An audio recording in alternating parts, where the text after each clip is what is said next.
And it's just freestyle, or It's just freestyle. We are live now, so okay. Dan, welcome to the podcast. Thank you, sir. All right, let's get moving. Hopefully, the thing about I always end up walking on this road, starting a podcast off like Western Road. Yeah. It seems inevitable that an ambulance or a fire truck goes by. So hopefully, none of that. Hopefully, it doesn't happen this time. It's more. The likelihood is high. I think. Likelihood is very high. It's very high. Yeah. Happy Easter though. Thank you. We got Easter Monday now. Monday. Which, do you know why they have the extra day on this weekend? I actually don't know. I don't know. I guess because it's just like a big enough, like a big weekend. So they're just like, take the Friday, take the Monday. Take the Monday. Just like a day after the Risen Day, and just make it an extra long weekend. I actually don't know why. Like, I feel like a lot of the days that are like holidays now, they feel quite made up. Like, people are just like starting to throw extra ones in there. That's but true. Yeah. Can't complain about it too much. They get cars like that, and then it's just... It's tough. It's tough. That's why I like the parks better. Yeah, the parks are better. We'll get there, Yeah. What do you like about Easter? Like, what's the Easter story? What's your favorite part about the Easter story, you think? Yeah, I mean, the Easter story, I think it's definitely a big one for me. As someone that like does believe in, like, you know, the narrative of Christ, the story about it, and everything about it. I mean, I think it's stated as well in the Bible that, like, if the resurrection doesn't happen, then pretty much the whole credibility of the faith is gone. So I think, that specifically the resurrection part of it is pretty significant. But Good Friday, him dying, that's where like the real, what do you want to call it, like magic or the real impact of the real, like the beauty of the story. Beauty of the story happens is it's at the cross on Friday. Yeah, but the fact that it's a very tragic story. Yeah. It's a tragic story, but there's a song that's like that I heard all weekend of like that Friday is still like, why is it good? It's because Sunday is coming. Because Sunday comes and then it just confirms everything. Yeah. It guarantees everything. But I do find it interesting that like we just said that like there's an extra day for Easter, and it is. If you look at all the holidays based off like Christian faiths, like Christmas, we've got Easter. I don't know. There's another one. Those are Christmas the big and ones. Easter are the real big ones. Those are the big ones, yeah. Birth and death. Yeah. Real big ones. Those are some like the holidays that even in today's society are still have that. Obviously, people have like, I mean, obviously for most people it's not about like the death and story resurrection. itself. It's just like Christmas presents and a good Easter meal. Eggs, you know what I mean? Yeah. But it's still there. It's still intact. You know what I mean? That's like big, holidays throughout the year, which is interesting because I mean, we're talking about something that happened about over 2,000 years ago. Yeah. But it still holds weight to this day, kind of thing. Yeah, it's an interesting one. Like, with the Easter story itself, I feel like there's so many different angles that, like, it's approached and taught as, like, the significance of it. Yeah. Where it's, like, the significance of Friday, where Jesus is, like, starting with, like, the Last Supper, all the way up until, like, I feel like that's where the Easter story really begins. Yeah. And it's interesting when he's, like, sitting at the table and he's like, one of you guys are going to betray me. And then Peter's like, no, not me. But he's like, even you. And then he gets arrested and takes up his cross. Like, that's a big thing I hear a lot nowadays. It's like, take up your cross, where it's like, what would Jesus do? Yeah. Jesus takes up his cross, takes on the responsibility. One of the things that I was actually thinking about last night while I was like journaling, I was like, want to do a little thing in my journal about Easter. Yeah. And I was thinking about how, like, as you said, like, the death and resurrection is like a big capstone about like that gives a lot of the merits to the stories, the fact that he's fallen and risen as he predicted. That's a big part of it. But then also following the story of Jesus, and I feel like a big part of Christianity is trying to act more like Jesus and trying to go through life, trying to take on the responsibilities like as much as you can handle, like a cross. Right. Like, of course, I feel like the whole point of the story is that Jesus' limit was being able to take on his cross of the burdens of the world, and you're just supposed to take up as many burdens as you can to like kind of be like Jesus. And Right. I was thinking about like,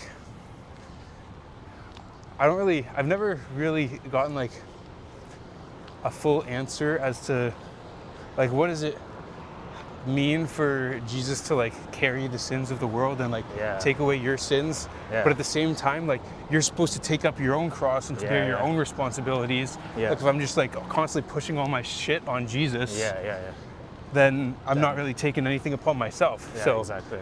There's like a really weird It is. thing to manage there. There's almost a little contradiction there where it's like, Jesus died for all of our sins, and I think there's even scripture that says like Jesus actually took all our burdens and all our cares and worries, and that part of that as well is what he took to the cross and died with.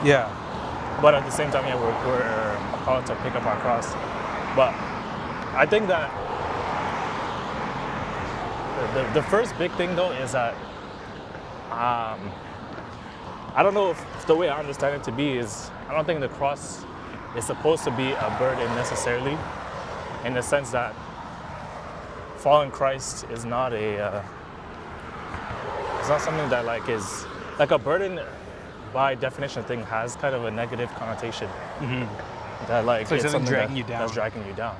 It's holding you back. But really, I think when you follow Christ, it's like it's really, even you could consider Jesus kind of holding you up and pushing you further as you go.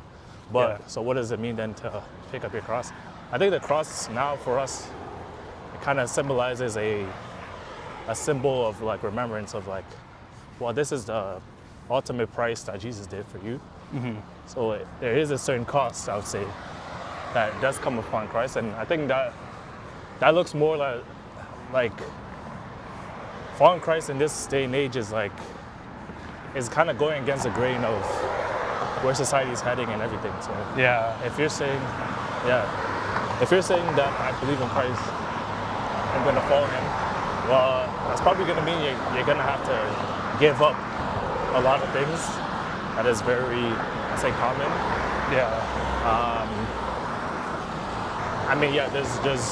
So Jesus came and paid the price, but he also laid down this new covenant with this new ordeal, this new order, and with certain commandments as well, right? Commandments to love everyone, love your enemies, commandments to like live, lives of purity, so away from any type of sin, whether it's related to anger, sexual immorality, all these, or like deceit and all these things are pretty prevalent in our day and age. And it's very easy to get into, and most time you can easily justify those things. The mind Jesus tries to rationalize it. So that's what Jesus is telling you, to pick up your cross, because he's saying essentially, well, go against those things. So that's like the and I feel like cost, whatever. The burden there is like going against the grain. It's not like a burden, but it's like something that's hard to carry and grapple with. Exactly. Like I don't know if it's necessarily a burden, but like carrying your cross is like accepting that you're not going to just be like dancing around lightly. You can go wherever you're, like with the wind and your whims. Do whatever you want. You have to like be a little bit more rigid in it. Do you think the cross symbolizes like just a good reminder? Like that's why people like wear their crosses and get cross tattoos. It's just like a reminder that, like, I feel like a lot of people who will like wear their cross or stuff I feel like a lot of it is the reminder.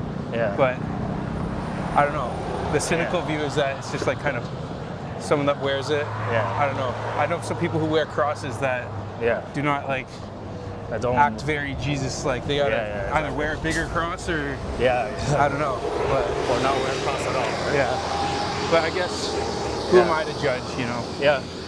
As I said, that's what I would say. Like, it's hard for me to really judge. Yeah. I've always found it kind of off-putting about that, about wearing a cross but not really acting Christ-like. Yeah. I think it's for everyone's own conviction, I think, for that specifically. But yeah, but the question of, is the cross just a reminder, just a symbol? Yeah. I think at this point, it is, though. It is kind of just an emblem for our faith, and it's an emblem, it's a reminder of what he paid. But the fact of the matter is that Jesus actually, like, the Bible says that he fully, like, did the entire work. So the entire work of redemption, of repurchasing us. And what it means that Jesus died for our sins, the way I understand that to be is everyone kind of, if you look at God kind of as a judge, and he has to be a judge in order to be a good God, he has to kind of put everyone on the scales of, like, well, are you a good person, are you a right person? And Yeah. the Bible talks about that everybody, excluding no one, has fallen short of God's standard. Yeah. And he's looking at us and he's like, well, there's no way for humans to really and truly get to that standard on their own. So what he does is he sends Christ, and he puts everyone's punishment, everyone's like judgment on Christ, and he judges Christ. And he basically pays our punishment. He suffers our sentence or our condemnation. Imagine if we were all just sentenced to die. He takes on that sentence. And even from a judicial perspective of things, no one can be charged for the same crime, or nobody can no two people can be charged for the same crime.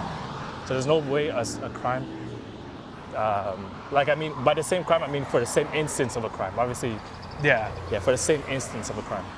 So if Jesus has taken on our sentence every single instances, then we are by default free from that sentence. Yeah. So that's kind of the beauty of it, is like, and it's the wonder of, we were sentenced for death, essentially, but then Jesus comes and he took on that punishment for us. Yeah. So now we are free.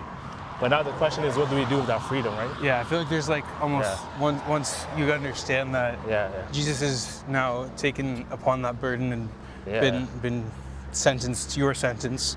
There's like two ways that you can go about doing, like, going into your future. There's like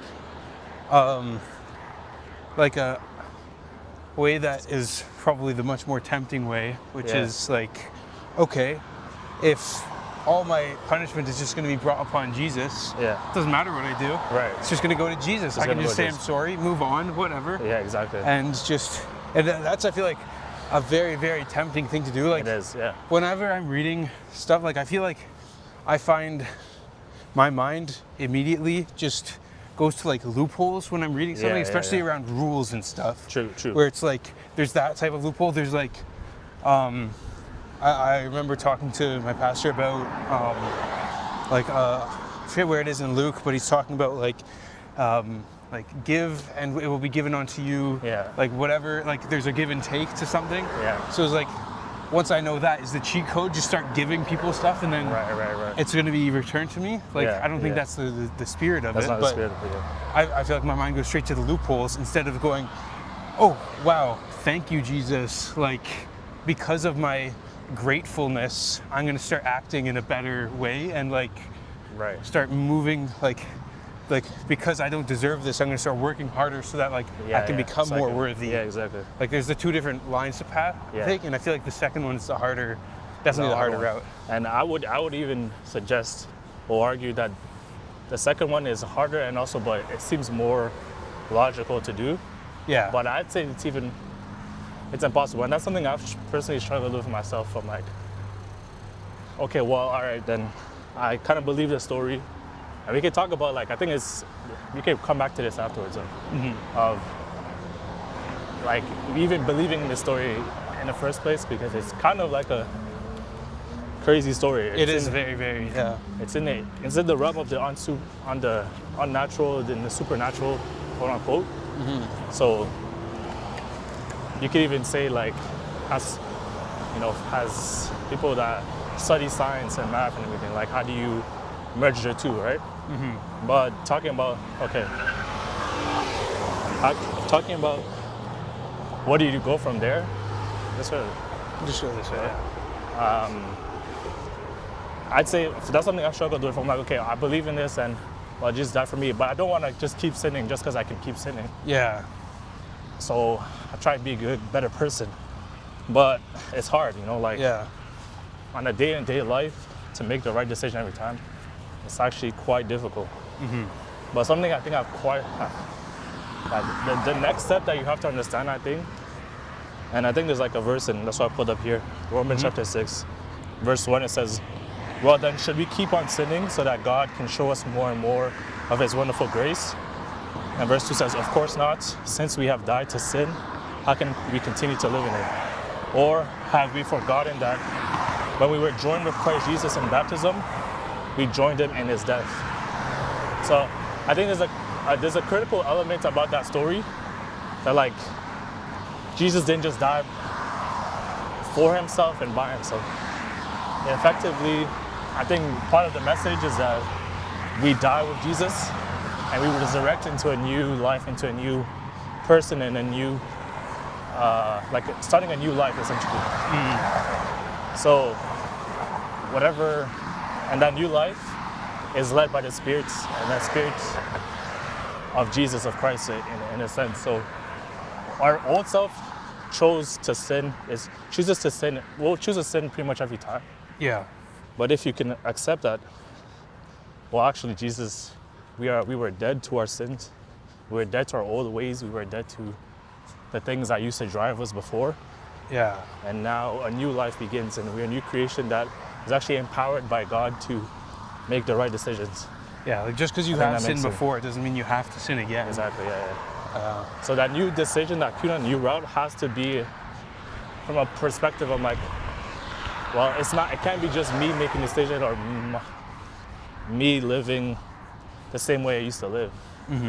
I want now, like, you have to invite Christ to come and actually take control in a way that he's the one empowering you to make the right decision, kind of thing. Yeah. Yeah, I think. Yeah, definitely. I think that you definitely need to, like, be able to, like, just not say, obviously God's grace is a beautiful thing. Yeah. The fact that he will be graceful to us. Yeah. But if you start abusing that grace, that's not a very nice thing to do. Like, eventually it'll catch up with you. Exactly. Yeah, going back to, because this is also something that personal struggles with, is, like, the story itself is pretty unbelievable. It's pretty unbelievable. Yeah. And there's been many different ways of, like, thinking about it, and I feel like one of the biggest arguments for, like, one of the cases for is, like, if you're a believer of historical evidence and historical record, then there was two big things in the historical records that, like, there was the 500 or I don't know how many people exactly. I thought it was close to 500, 100 people that were, like, see him within the 40 days or whatever after his death. Yeah. And, like, that's quite a few people to be reporting on it. And then also, like, all of his disciples were killed for the reasons of just following him and, like, being a good disciple and just, like, being out there just talking about it. And, like, people don't die for lies. Exactly, like, exactly. That, but at the same time, it is also a full-on 3-day resurrection. Doesn't seem very realistic. And for a long time, I've also been toying with the idea of, like, All right. So I read the Bible, and it's got some good lessons in there, some really good lessons. Talks about a lot of good and important things. It's a good blueprint for you to live a healthy life. Why can't I just read the Bible, follow its teachings? Was it really true or not? I don't care if I'm acting as if I'm like living out a life as like Jesus as much as I can, regardless of whether I believe that all of the miracles really happened. Is that worse or better, or will I get to the same end result? Like, that's something that I've personally been wrestling with, and I know there's a lot of people that will come back with like, it doesn't really matter any of your acts. Like, it's not about the act; it's about the faith itself. Right. And so that's where I like draw like a little confusion and tough. Let's go down this way, but it's better.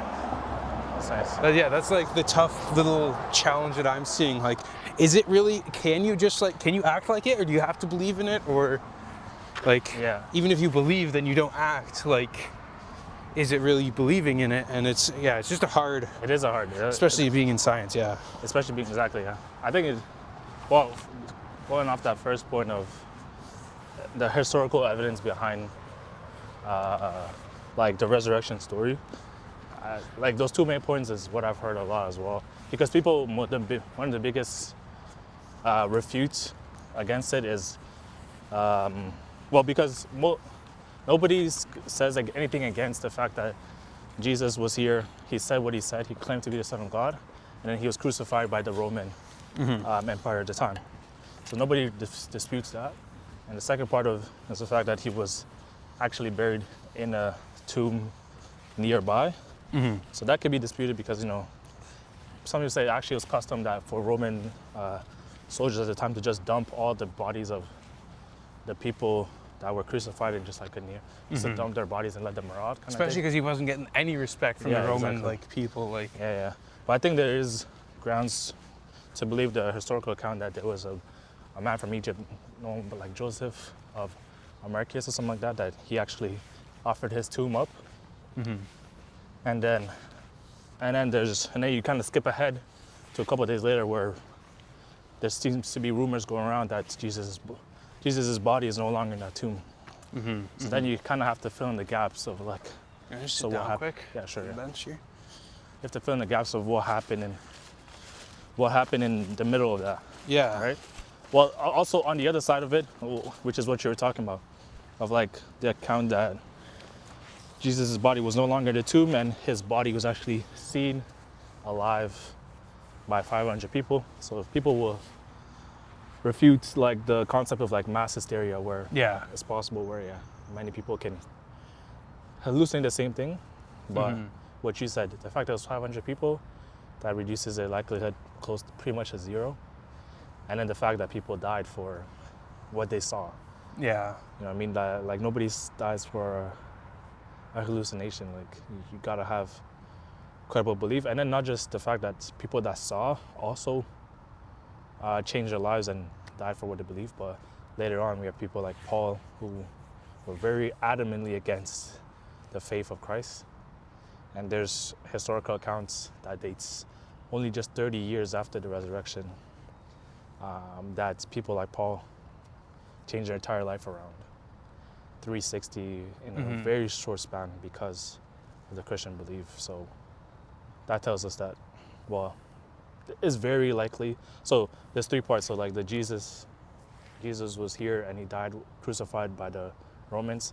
That's pretty much almost 100% likelihood. And then afterwards, the fact that he was seen by people, by multiple people, and that they changed their life because of it, that's also very, very credible. So then what's left is in between. And you know what? Like, there's many people have different reasons why they want to say, well, like, probably the body never made it to a tomb, or different reasons, whatever. But I think it's up to everyone to kind of make their own decision on what happens in between. Yeah, it's not like we can get a time machine and go back. Like you can't, exactly. So now going back to the later point of like, okay, well, say let's just for the sake of argument decide to believe that there's a supernatural event that happened that causes Jesus to rise from the dead. And then because of that, you're like, okay, well, everything kind of lines up now, and I'm gonna choose to believe in the Bible, and you're gonna choose to live abide by like what it says and the teachings and everything, without fully believing that this event actually happened. I think that's what everyone is called to do. Like even believers are believe, like you believe, but like there's still an element of faith in it, right? Even the most passionate of believers and Christians, they also have to admit that, like, well, you've never seen Jesus, you've never seen God, you've never actually seen these things happen for yourself. So there's still an element of faith in that.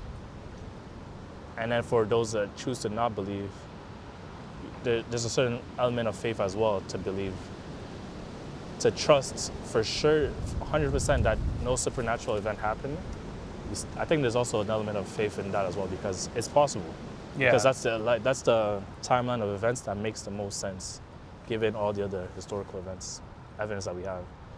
So is it enough to just, so you could choose to live as if that happened, or choose to live as if it didn't happen? And I think for me, it's like, because I've struggled with that as well, because it's also choosing. I think the bigger question is, how do you want to live your life? I think most people want to be a good person. Yeah. And I think being a good person, well, now you have to like set a grounds for that, like a standard, or what is the definition of living as a good person? Yeah, and a lot of people that aren't believing, then they'll just like fall back onto some more moral relativist position where exactly. If there's no absolute, like morality is a complicated subject. Yeah. And if you don't have like that base belief, it's like building up your whole morality on like a thing of sand that can shift in the wind and exactly. topple down, and can be like if it's a relative thing, then between this thing and this thing, if it's like between Holocaust and murdering a single person, murdering a single person's better. Does that make it good? No. But yeah, exactly.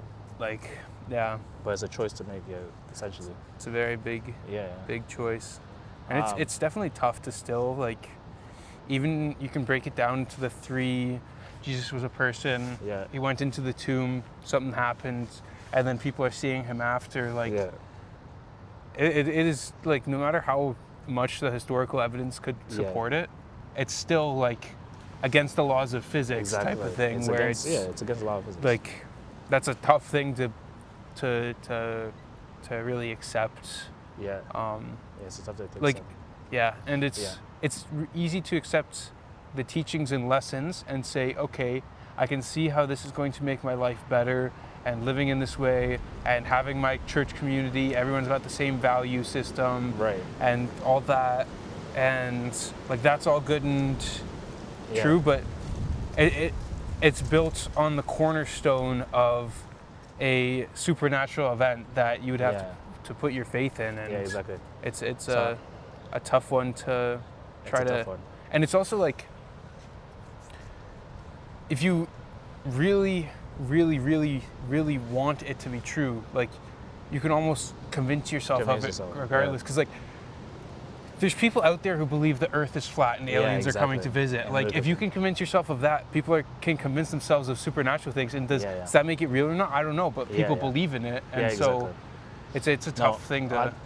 That's a very big point, because like, I think you can convince yourself of pretty much almost anything. Like, if you dig deep enough and you twist the narrative a certain way enough, and blind yourself to other stuff, you could pretty much convince yourself of pretty much everything. So it's the same thing. It applies in this case as well. That like, and I think that's what a lot of Christians have done, is that they've just decided 100% I'm going to believe in this, and there's no doubt about it. I'm more the sense of like, there is a certain doubt about it, but that's what I'm saying. That historical evidence is not enough. I think you need to go beyond that. This is where the Bible kind of talks about, like, well, if you actually seek to find God and seek to find the answers in Him, He will actually reveal Himself to you. And the way He reveals Himself to you is in many different ways. But it starts even from just like nature itself. You know what I mean? Like, when you look out into space and you look outside and you look at the nature and how the earth was formed and how the ecosystem works, and how, you know, certain ecosystems of of all living creatures, both like plants and animals, kind of coexist in such a perfect way to allow for creatures to evolve, to allow for symbiosis between ecosystems in a sense. You look at these things and you're like, well, I think a lot of these things, for many people, that also kind of points to something of the supernatural as well. So that's like one of the first things that God kind of reveals himself to you. But even beyond that, you'll find that, well, at least what I've found is when I've kind of looked deeper into these answers, and there's one way. So we've talked about the historical evidence. We talked about there's also scientific evidence behind the matter of the way Jesus was dead, and the historical narrative around it with, I think the Bible mentions that to confirm that he was dead, one of the Roman centurion pierced Jesus' side, and then water and blood came out. This is scientific proof that this confirms that he was dead. This is one of the ways a doctor would tell you that it confirms someone is dead, kind of thing. So then that refutes the fact that some people say that maybe somehow he survived the crucifixion. Well, no, by scientific proof, he was for sure dead. He was for sure. Yeah, dead. it's not like there's just someone with no pulse sitting there, throw him in a tomb. Exactly. Yeah. No. He was 100% dead. But I think there needs to be something beyond that. Well, so you either can try and maybe look for more and more scientific evidence, or you can, like what I was saying before, let's pretend that it's true of the supernatural, and let's look into the Bible for more answers. And in that, I find that when I've looked to Christ, and Christ has revealed to me, I think you start to develop more of a personal relationship with Christ. And you kind of get to know him as an actual living person today that loves you and longs to have a relationship with you. And then from there, you start to see the many different ways that he kind of cares for you and he looks after you, providing ways for you to have a better life, a more peaceful life, a more enjoyable life. The Bible says that when you accept Christ, he gives you an abundant life. So, which means not just a regular life, but something beyond that, which is more full, which is more enjoyable, which is more filled. But that's irrelevant of the fact that everybody will go through storms. Everyone is going to go through struggles. Everyone's going to go through tragedy. Everyone's going to go through a lot of hard times and losses. But the promise of Jesus is that he gives you joy and peace even in those circumstances. So then now, I think what often happens for a lot of believers is you combine what we do have about historical evidence, combined with the fact that you have a real relationship with Christ, with a being that is not seen with us, that you can only believe that is from a supernatural place. So then combining those, then I'm like, okay, well, this is enough grounds for me now to dedicate my life to this and to follow more to this. But I think, I do believe that if you're just strictly looking at the evidence, one could easily say it's not sufficient enough. And then take another look. And then take another look and take another route. Yeah. But I think when you look at the impact that Jesus has had, the way the movement, the movement of Christianity started out over 2,000 years ago, and the way it's been able to spread, and the way it's been able to not just spread to reach millions of people around the world to this day, but also the way it's lasted through different emperors, through different societies and realms of the world, through different wars. I think Christianity is one of those religions that has stood the test of time as well. Yeah. But also, you look at the impact, all these things I think kind of backs the fact that it's probably more than likely,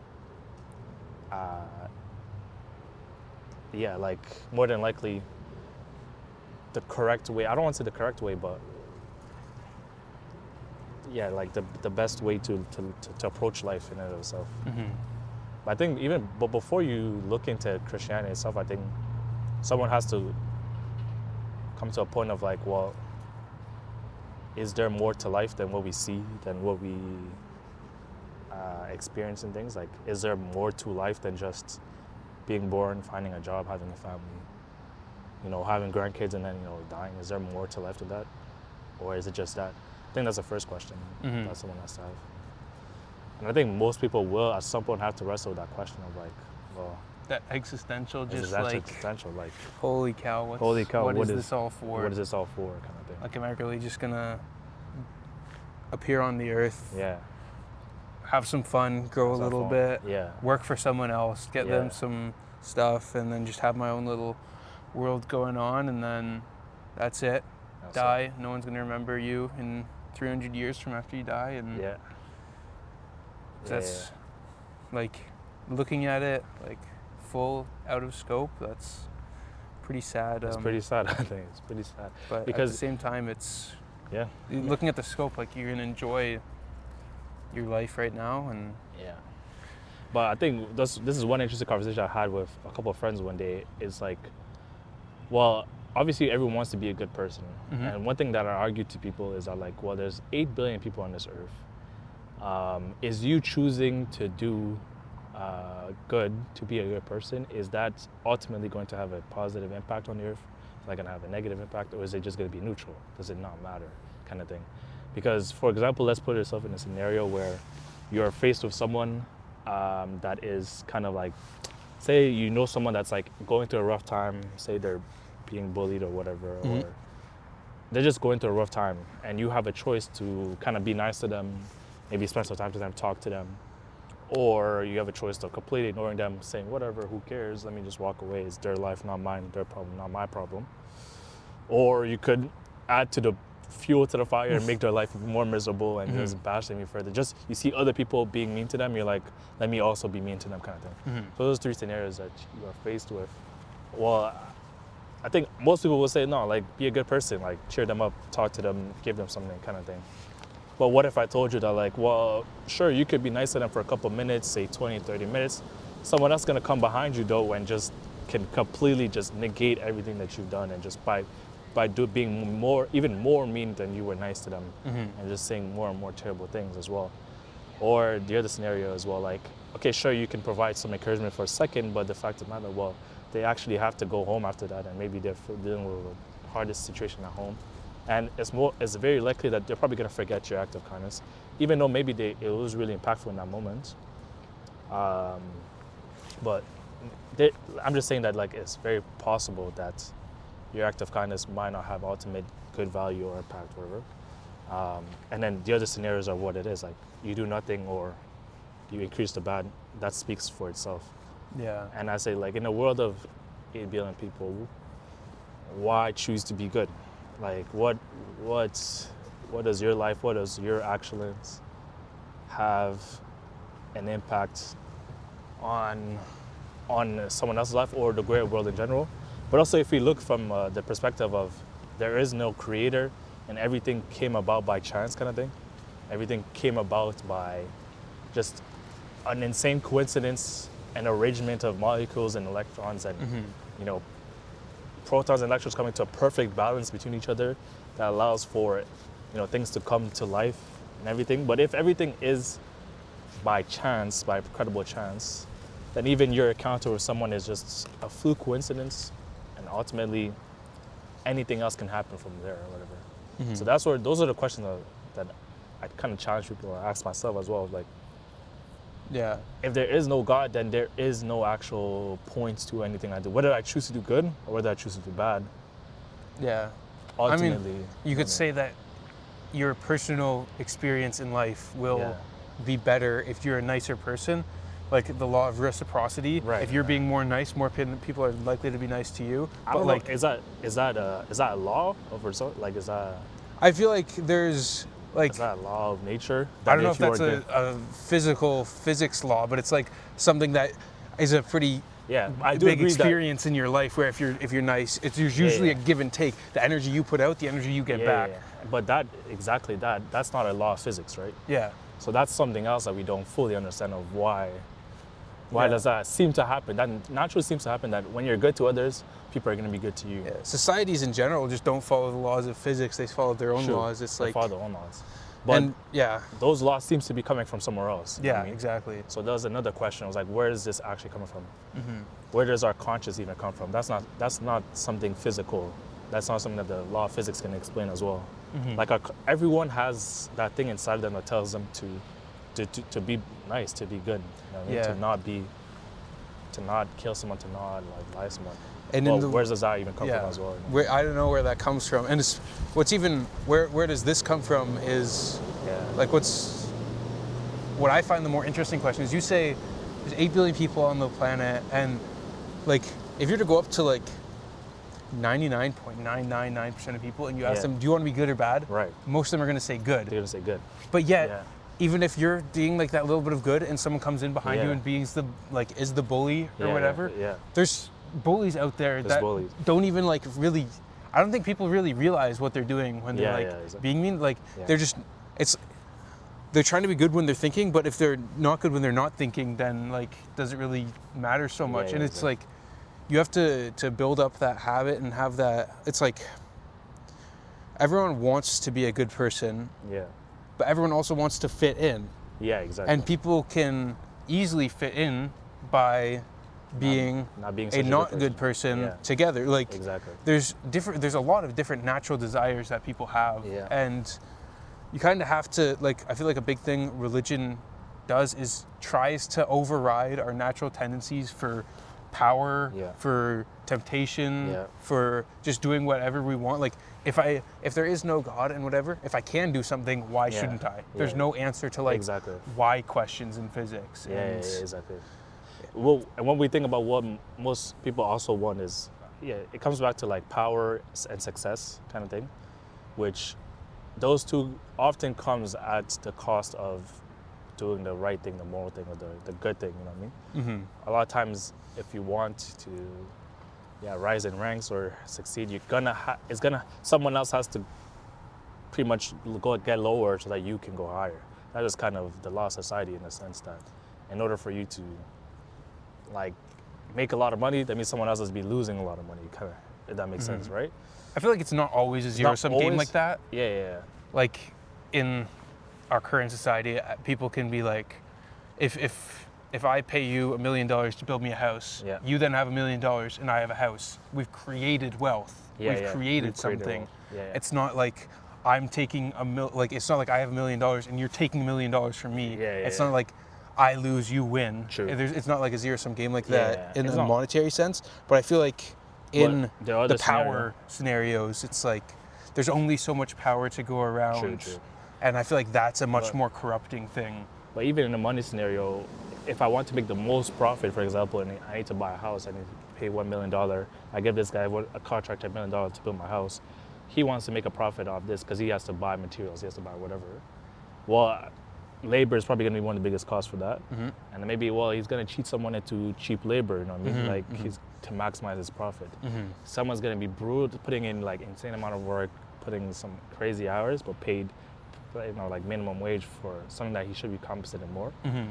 Well, on one person, someone gained money, and while the other person, Yeah, that is very true. Yeah. And I feel like money definitely can corrupt like that in that sense. And also, like, if I was the builder as well, and I could be like, he wants a house, I could make the house out of that wood right there with all those termites in it, Sure. and like, it's not a very good thing that you're given, and it's Yeah, exactly. Yeah. then the more longer term you think, the less you would want to do that, because you want a continuous exchange That's between true. two people, Yeah, where exactly. if I'm starting to be a little brat with my Yeah. ways of doing things, then instead of paying me $1 million for your next house, you could pay the guy over there, and then I'm running out of business for not being a good person. Yeah. And like, I feel like a lot of people do try to cut corners and stuff, but in the long run, I feel like religion teaches also how to take a step back and think a little bit more long term. Yeah, Because exactly. humans naturally, like, that's one of our biggest advantages as humans, is being able to think long term. Yeah. The critically thing. And religion can teach us like the long term, like to the longest term thing that it teaches, I think, is the idea of heaven, where it's like you're not even like, it's we're going to think so long term here. We're not even just going to think about our own life. We're going to think about after the life, and we're going to think that long term instead of just thinking now. How can I feel the best right now at this current moment? Yeah. And Exactly. heaven's another one of those things where it's like consciousness. We don't really know too much about it or where it goes. Yeah. But it's really fucking hard to believe that there's like you die and then your soul leaves your body and your consciousness goes somewhere else into the heavens, and like no one. That's a really tough thing to believe. It's a very hopeful thing to believe. Like you don't want to ever tell someone who's got a dying parent or something like. Yeah. Or like have you? I don't know if you've ever seen this show. It was you know who Ricky Gervais is? Yeah, I know. Yeah, it was one of his shows where he just basically plays like his wife died of cancer and he's just a really depressed and like nothing matters, nothing. And then he goes to a hospital. He's like a news person, and he goes to a hospital and talks to like a child with cancer, like terminal cancer. He's like gonna die, and the child asks him, "Is there a heaven? Like, do you think there's a heaven? Like, where do you think I'll go to heaven?" And he's like stuck like as if he's being completely brutally honest all the time. Is he gonna just like say, "No, there is no heaven. We're just gonna crush your little spirit today"? That heaven is a really tough concept for me as well, almost as much as the resurrection, and it gives people a lot of hope, but at the same time, it's kind of unrealistic. But it's a tough one. It's a very tough one. That's something like I can't really put my head around it of how heaven is, how that works, and everything. But I think I've come to terms with the fact that like, you know what, I'm probably not gonna understand that. In my lifetime or on this side of whatever this side. Like if there is something on the other side, maybe I'll understand it once I'm dead, but as long as I'm on earth, I'm probably not gonna fully understand that. But it does, one thing that we do know is that heaven, provides hope for certain hopeless situations. And also it provides justice as well for like say, when people did the contrary of like someone lived their whole life terribly, but they had success or whatever. Just like abusing people or whatever. Ripping people off. Ripping people off their whole life. Are people am I just okay thinking of like, well, that's just it, like, it is what it is. He got away with it. Yeah, he got away with it. That's probably the biggest thing. That's the biggest thing of like, he just got away with it. But that kind of provides justice for people that were abused and were neglected and were mistreated, to know that, well, actually, on the other side of things, there will be a cost or a consequence or whatever, which is quote unquote hell. But I think even if we retract those things from the equation, if we retract heaven and hell from the equation, because even from, I don't know, I think for most people that maybe aren't maybe say you're not dying from cancer, but you are going through a rough time, is it enough for someone to just tell you like, oh, don't worry, like you're gonna get to heaven one day, but like you just have to live this miserable life for like 80, 90 years kind of thing? I don't know if heaven is enough hope, even if it is a real thing and it is gonna happen. I don't know if it is enough, right? Or the contrary of like, some people can try their best or whatever, but like, is it just that fact that like people can try to be their best to be good, but we're saying that, or at least Christianity says that like, no, unless you fully believe in Christ, you're going to hell. That's another tough conversation to have of like, well, most people will be good in their lives. Most people won't choose to do bad, and does that mean they're necessarily going to hell as well? It's right? also like, if I'm good for this many hours, but I'm bad for this many hours, where's that line? Where's that like, line? Exactly. And it's because we already know no one's going to be good all the time. And it's like the classic question of, if Hitler on his deathbed was like asked for forgiveness, is he going to be forgiven? Is he gonna like, be forgiven? Yeah. And it's one of those types of things where I tend to not think about heaven and hell too much. I try to keep it here, but it's But I think if we even remove those things out of the equation, I think there's enough already to ponder and to decide about on this side of things of like, what type of life I'm gonna live, and am I gonna choose to do right by people or do what's best for me at all times? Because I think, and that's what you're saying, that's what you were saying before, that religion does kind of set that framework of like, think long term, or think not just about yourself, or think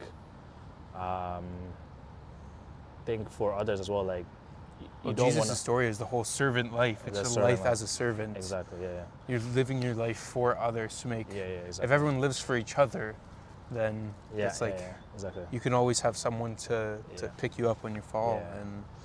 And now that's the other thing for me now. Is like, okay, well, I have friends that are Christians, are non-Christians, Muslims, Jews, from pretty much even Buddhists and Hinduism or whatever. Mm-hmm. And I know them to be pretty good people, pretty decent people, mm-hmm. people that I've chosen to become friends with, Mm-hmm. So how do you kind of reconcile the fact that like people have different beliefs, but ultimately religion does point in one direction of like be good to others and do good to the world kind of thing, and good things will happen to you. That's the overall message kind of thing. For a lot of them, but there's some of them that get twisted. Yeah, they get twisted a little bit. But overall, that's that. So I think there's a lot of people that have chosen to believe that, like, you know what, probably many different religions probably are just like different kind of like versions of the same thing of like, mm-hmm. it's just different religions is just different ways of looking at God and how that story came about, and just different narratives of the same thing essentially. Mm-hmm. Which is valid. I think it's a valid take, but yeah, one of the other takes that I've heard about like other religions is like, why can't I just sit down and start like reading through all of them and just start picking out the parts that I like from each of them exactly. to like build yourself into, because I feel like that would be probably, if you think about it realistically, the way to get the most robust religion would be like combining all of the religions together, like, and just taking the best parts. Maybe it's like a pie chart with like 70% Christianity, we got like whatever, and that's probably why I follow towards Christianity. Like my pie chart would have mostly Christianity, but it would take like a few good things from like other different religions. But I don't know, I feel like that would be a very I feel like that would be frowned upon in a lot of churches and a lot of religions, because people like to, like, if you pull out one thing from the Jenga tower, you don't know when it's going to fall. True. And being picky and choosy like that, I feel like is also like one of the causes of the quote unquote downfall of our society, is that people are getting more picky and choosy with their stuff. And like, exactly.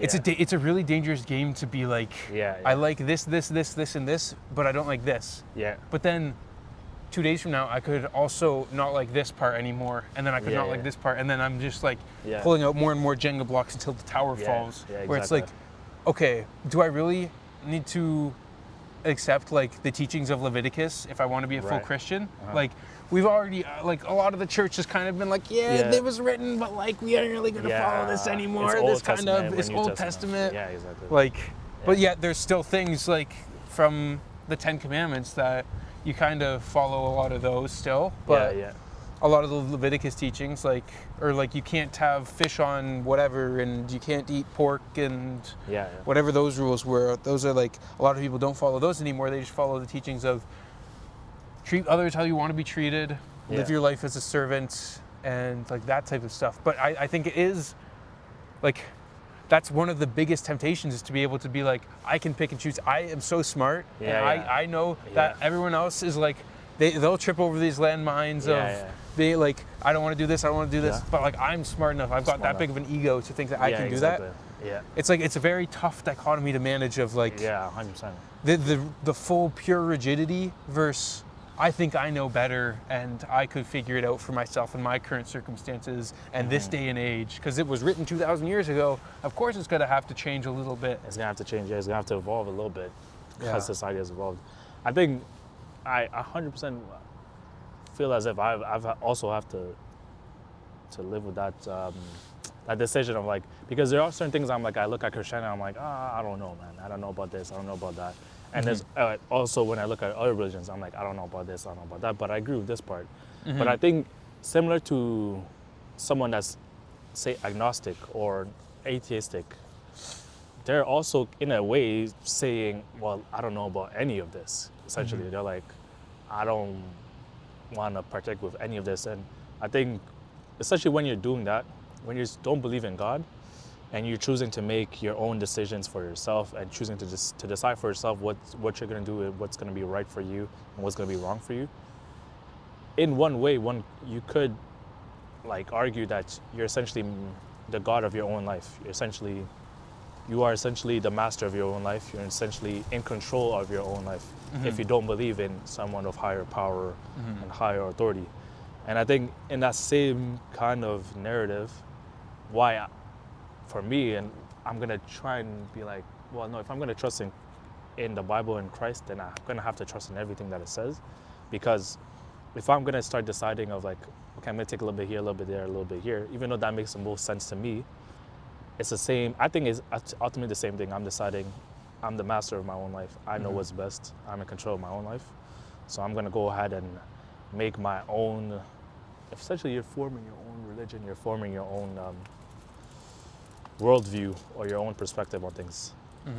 So, but then that gets dangerous, because that literally is people deciding what's best for them and what's a standard for good and rights is literally the downfall of it's the source of how we've come to where we are. Come where we are. Because that's the temptation of the devil is like, God told Adam and Eve, don't eat from this tree. And it's like, but like, did he really say that? Did he really mean that? And like, he's probably trying to hide some things from you, some knowledge and truth that you could have if you just eat this apple. And that's the lie. It's like, well, if you eat this apple, you'll actually you'll know so much more. You'll actually have access to so much more knowledge and truth. And he's just trying to hide this from you because he doesn't want you to be like God as well. But it was a lie. We know it was a lie because it's like God, there was a reason why God was trying to protect them and was trying to, like the way he had created things was perfect. We were in relationship with him. We were made in his image. We were in communion with him. So everything was good. But now by doing this, by eating, I think it's a good illustration that like, actually by Adam and Eve deciding to eat from the apple, essentially they were, their eyes were open to good and bad, but now it was up to them to make their own decision.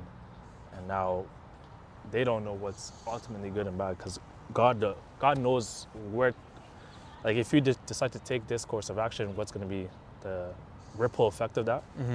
We don't know that, but God knows that. So that's why I think it would have been better for us to be kind of limited in our understanding and knowledge. But now that we do, well, now people have been trying to make their own decisions and look at where we are now. I definitely agree with that. And it's another thing that would start to erode the edges, I feel like. Because that's kind of what you do when you start picking your own things. You're kind of, like if you've got a beautiful, pristine circle, you're kind of just like taking nicks and nicks and nicks, and then it like deforms a little bit. Another thing that I feel like would do that would be my immediate pushback to when I hear you say that, like the leaving it as a whole is how you are making sure that you're not kind of eroding it away and being nitpicky. It's like, how then are we just gonna stop moral growth until Jesus comes again? Are we just gonna stagnate in our moral, like, this is our understanding of how we can be the best we can possibly be. This is what Jesus taught us. This is God's teachings that we have for now. And then of course we haven't really had any, like, there's like saints and whatever that have like kind of been like good examples and stuff, but other than that there's really not much. Like, how does our religion grow then to like become, like, is Christianity perfect the way it is right now? Like, is there room for growth? And if there is room for growth, how do you know which direction to grow? Is it our responsibility to try to help grow it? Like, that's the questions where I try to, like, that's where my mind goes to, are we perfect the way we are? Because I don't think we are quite perfect. We are.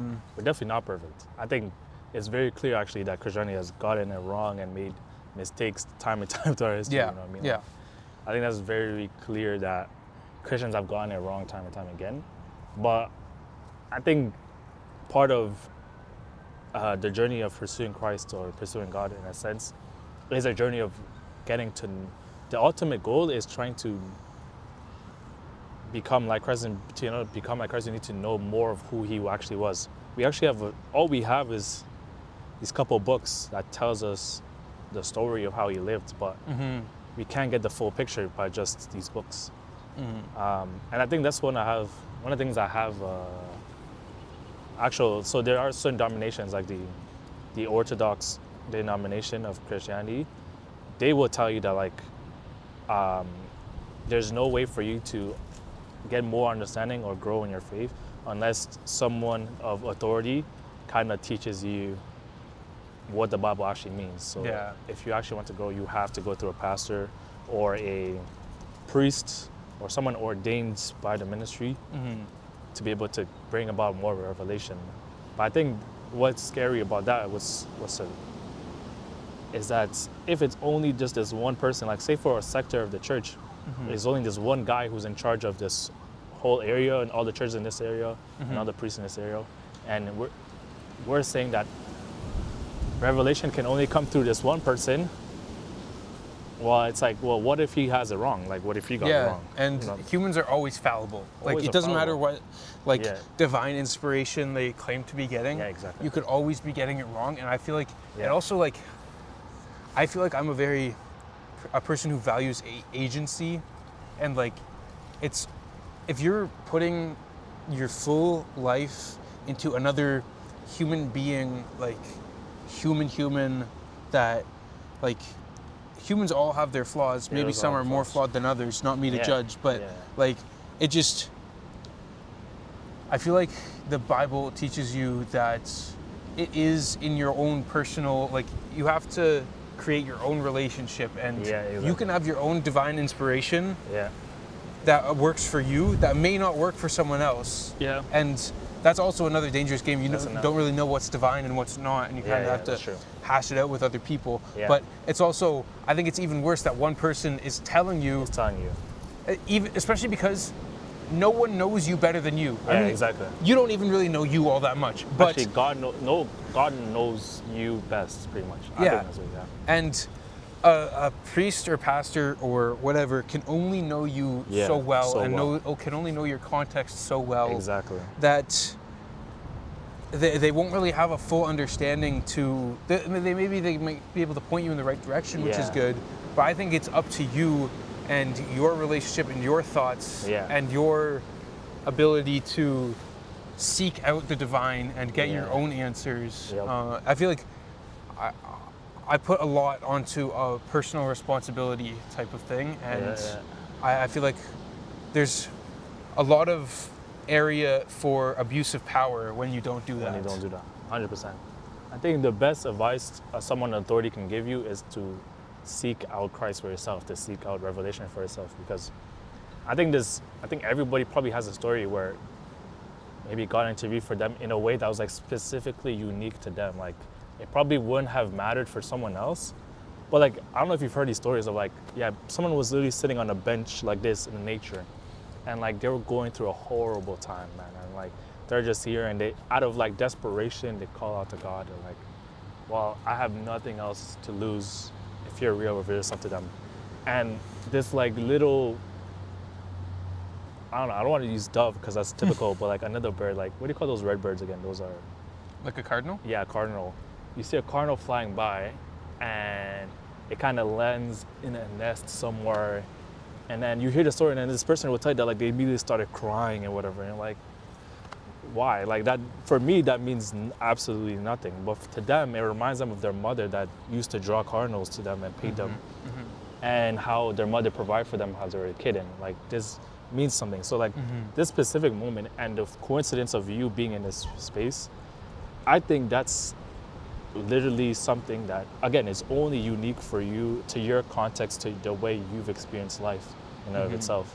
So, and that only comes if you seek out revelation for yourself and Christ for yourself. So like there's no way someone else will. It happens sometimes. Someone can speak an encouraging word for you and you can feel better, but ultimately I think true hope and change and transformation in one's life only comes through a personal encounter with the divine or something supernatural and something like that. But, and also going back to the other point of like, well, Christianity is definitely far from perfect, and what is our responsibility to grow the bounds? I think I mean, if you look at the disciples, when Jesus told them to, follow them and they became disciples, they definitely didn't have it all correct. And they actually were able to spend 3 years of their life literally walking side by side with Christ. But we see from the story that they didn't get it right. Even towards the end, at the end, 3 years having spent with Jesus, Peter still denies him. Yeah. You know what I mean? So clearly, it doesn't matter that about Christ or you know certain things. That's not enough for you to be perfect, as Christ was perfect in a sense, right? It took years after that, and not specifically beyond years, and this is a whole different subject. It took the Holy Spirit coming down and starting to reveal things to the disciples. And that's only then where they were empowered to actually start transforming their lives and other people's life by preaching and doing miracles for themselves as well. So that's a whole different conversation to have about what's the work of the Holy Spirit and what's his part in this story and how does it impact us today. But I think that's part of it, that I do 100% agree with you that we can't, from now until Jesus returns, there needs to be growth that happens. I think that growth happens through personal communion, personal relationship. But yeah. The personal relationship thing is also something that's tough.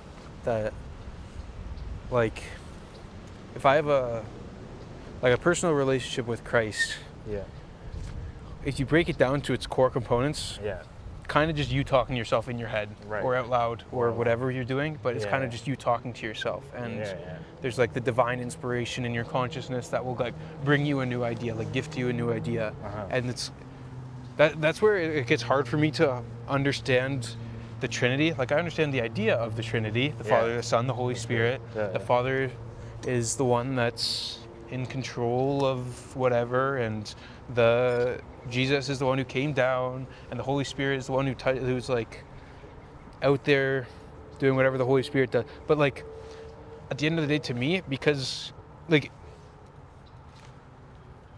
how the heck am I supposed to tell the difference between the Father, the Son, and the Holy Spirit? It's all just God. It's all just God. I don't really understand. I guess I'm probably gonna have to ask someone who's been thinking about it a lot longer. But that's one of the things that I get confused about with this religion as a whole is what's the point of Father, Son, and Holy Spirit? Why can't it all just be one thing? And why is there? Yeah, that's old toad. The thing about the Trinity, I think for me, my biggest what you just said at the end, my biggest thing has always been what's the point of it? Why do we need a Trinity? Most monotheistic religions only have just the one God. And that's it. And kind of simplifies things and makes or if there's more than one God, then it's a bunch of gods. A bunch of gods, you know what I mean? It's and they all have distinct purposes. And the they sun, all have the water, the sun, exactly, and they all do different things. So what's the point of 3 gods in one? What is that, and how does it work? And my honest answer is I don't fully know. But one thing that I heard and has helped me come to terms with it is it has to do with the necessity of a triune God in the first place. It's saying that we hear oftentimes that different religions will say this, but especially Christianity, that ultimately God is love. And that is who he is, not what he does, but he, by nature and by definition, he is love. But then when you think about what love actually means, that's so cool, man. You see that frog right? I don't know if you see it. It's hopped all the way across. But it's crazy camouflage in there. That's wild. If you think about what love means and how that happens, love by definition also has to be communal. It can't just be love by yourself. It has to be shared. It has to be experienced by someone else. By definition. But then another definition of God is that God is eternal. Is that there was no beginning, then there was no end to God, which is a whole different topic that's kind of hard to wrap yourself around, because we know everything to have a beginning. We know everything to have kind of a start. So even that's kind of hard to, but say for the sake of argument, we agree that he is eternal, and he was there even before Earth came about and before humans came about. Well, before that, what was there? Was it just him? And the thing, when we put those two together, those two definitions together, if God is love and he's eternal, that means he's always been love. And so he needs someone else. So he needs someone else. Okay. But then God is also, by definition, he is unique and he is singular in nature. So there can't be someone else, technically. Mm-hmm. He needs to be someone else that is him. So that's kind of starts to bog your mind. But if you try to fit all the definitions together, the thing that fits all the definitions together, that pieces all of them up, is a triune God. Mm-hmm. Or you could have maybe a two God, like it could have been like Father, Son, whatever. But but then when we go on with, well, God is the Father who sits on the throne. He sent Christ on earth, but then the Holy Spirit is the one that has his presence on the earth. So so that also just fits into other definitions that we've put on God. That like, if Jesus was on earth and he was God here, but a human can't be everywhere at once, so he needs to be everywhere at once. Then, by definition, there needs to be another God that can be everywhere at once, and that's the Holy Spirit. But God is singular in nature, single person, can be multiple gods. So the only way to fit all those things together is to, by your best, just in our limited, but also another definition of God is like, is beyond understanding. You know? So I think, that's another very good point that I said. If we were able to put God in a box, is he God then?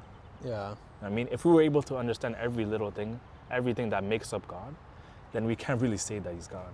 Yeah.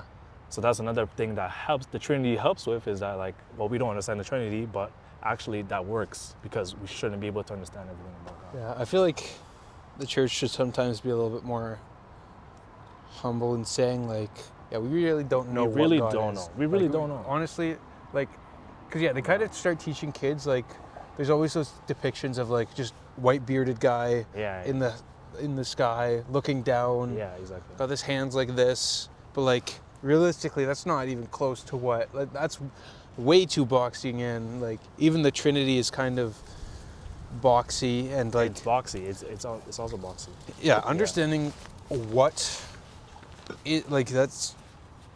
Yeah. What God is the most confusing thing to me in general. Like it's very confusing, but I don't think we're supposed to fully know. No, and yeah, but then I think it just has to be enough for you to believe that, one, that there should be a God, that there needs to be a God, and so that's the first thing.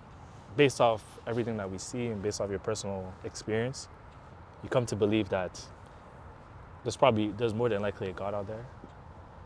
We haven't even talked about it yet, like the whole scientific like debate about how Earth came about and creation came about and everything. I'm very much on the bandwagon of intelligent design of some kind. Yeah, exactly. But that's all. We don't have to go. Yeah, it's a tough one. It's a tough one. And also like it's tough for understanding of what quote unquote God controls. Yeah. Like, does God control earthquakes, or is that just the stresses in the earth fixing with what's moving around and the gravity and does God really control how the earth orbits the sun, or is that's kind of set up by physics pretty well? Like, do we I feel like people put God as like in control of stuff, but I think God is just like more a force of like just good and love. Have you heard the concept of the God of the gaps? You heard that concept? I've heard of it, but I could not repeat it to you if you... It's like this belief that like basically God is just something to just fill in these gaps where science can't fully explain things. You know what I mean? So like there's a lot of things that science can explain, but then there's a limit. But then the problem with the God of the gaps is like, I mean, God's shrinking then. Like God is shrinking, exactly. Yeah. Pretty much. Even though there's just a lot of stuff still that there's still a lot is to be understood, but but then the problem is that God is shrinking. But I think it's we beyond a God that controls the universe, controls Earth and everything, even though science explains a lot of that, you could also believe that they're just both working together. But beyond that, what Christianity offers is that not only God created the heavens and the world and everything like that, but he also genuinely cares for humanity. Like he genuinely loves human beings, has his creation and has his image bearers and has his sons and daughters, essentially, if you go into his family. And he does so because there's that question of that other big question of suffering, like why is there suffering in the world, right? If God is a good God, then why does he allow suffering to happen? And I'm not even going to try and answer that question because I generally don't know. But the one thing I do know, one thing that people can't say is that he doesn't care. And he doesn't feel the suffering because he looked at suffering and then he sent his son, his very self, pretty much, to come into this world, bear suffering, died the most gruesome of deaths imaginable, and essentially lived 33 years. In those 33 years, he experienced loss. He lost his father. He was betrayed by his friend. He was praised, mocked, beaten, bruised, everything. They literally chose criminals over him. The society chose criminals over him and then gave him the most humiliating death possible. Exactly. So while we may not understand that, why is there suffering in this world? One thing we can say, and I think that's going to have to be enough for me, is God cares. Yeah. And that he loves and he wants to provide a solution out of it. And that being putting your trust in him. Mm-hmm. I definitely agree with that God cares. I think that for me, the suffering question comes down to without darkness, there's no light. Yeah. Without bad, there's no good. Without, everything comes on its two-ended strands. Maybe it's a little bit more nuanced than that, but I don't think that there could be a full understanding of the beauty of life if people also did not understand the suffering that can happen. Right.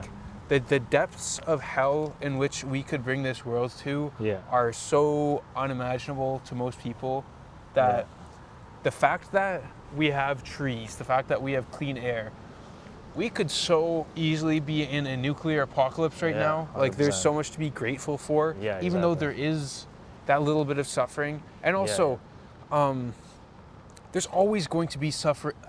Humans will create suffering for themselves even if there is no external suffering. The most recent example that I could bring up is last Tuesday, I went on a 70-kilometer walk. Yeah. And during the morning, it was very nice weather. Yeah. Saw the sunrise, whatever, feeling good.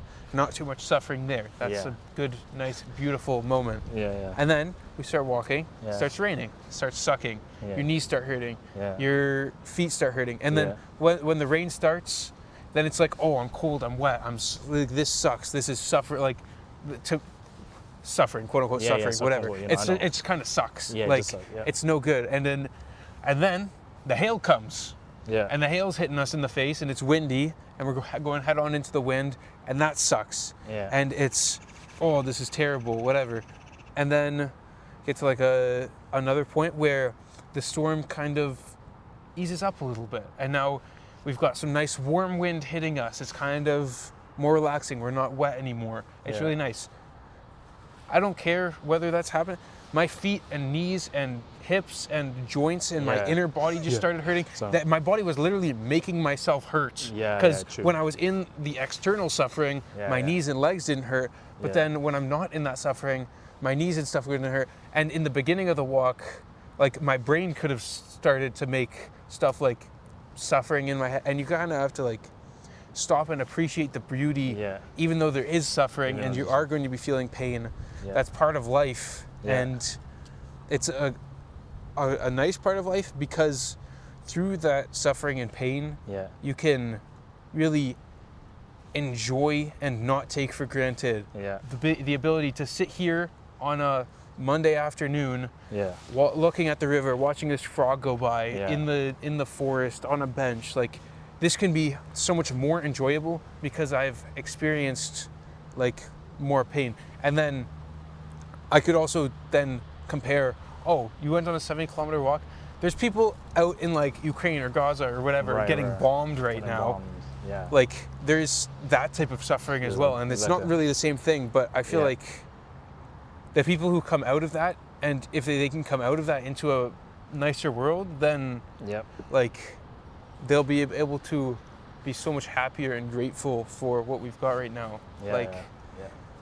That's the way that I understand it. That is a very valid take on it, and that's the way I kind of understand it too. That like through suffering, or like on the other side of suffering, is something quite beautiful actually, and if you can go through that, it's it's at the end it kind of seems to give purpose to it in the end.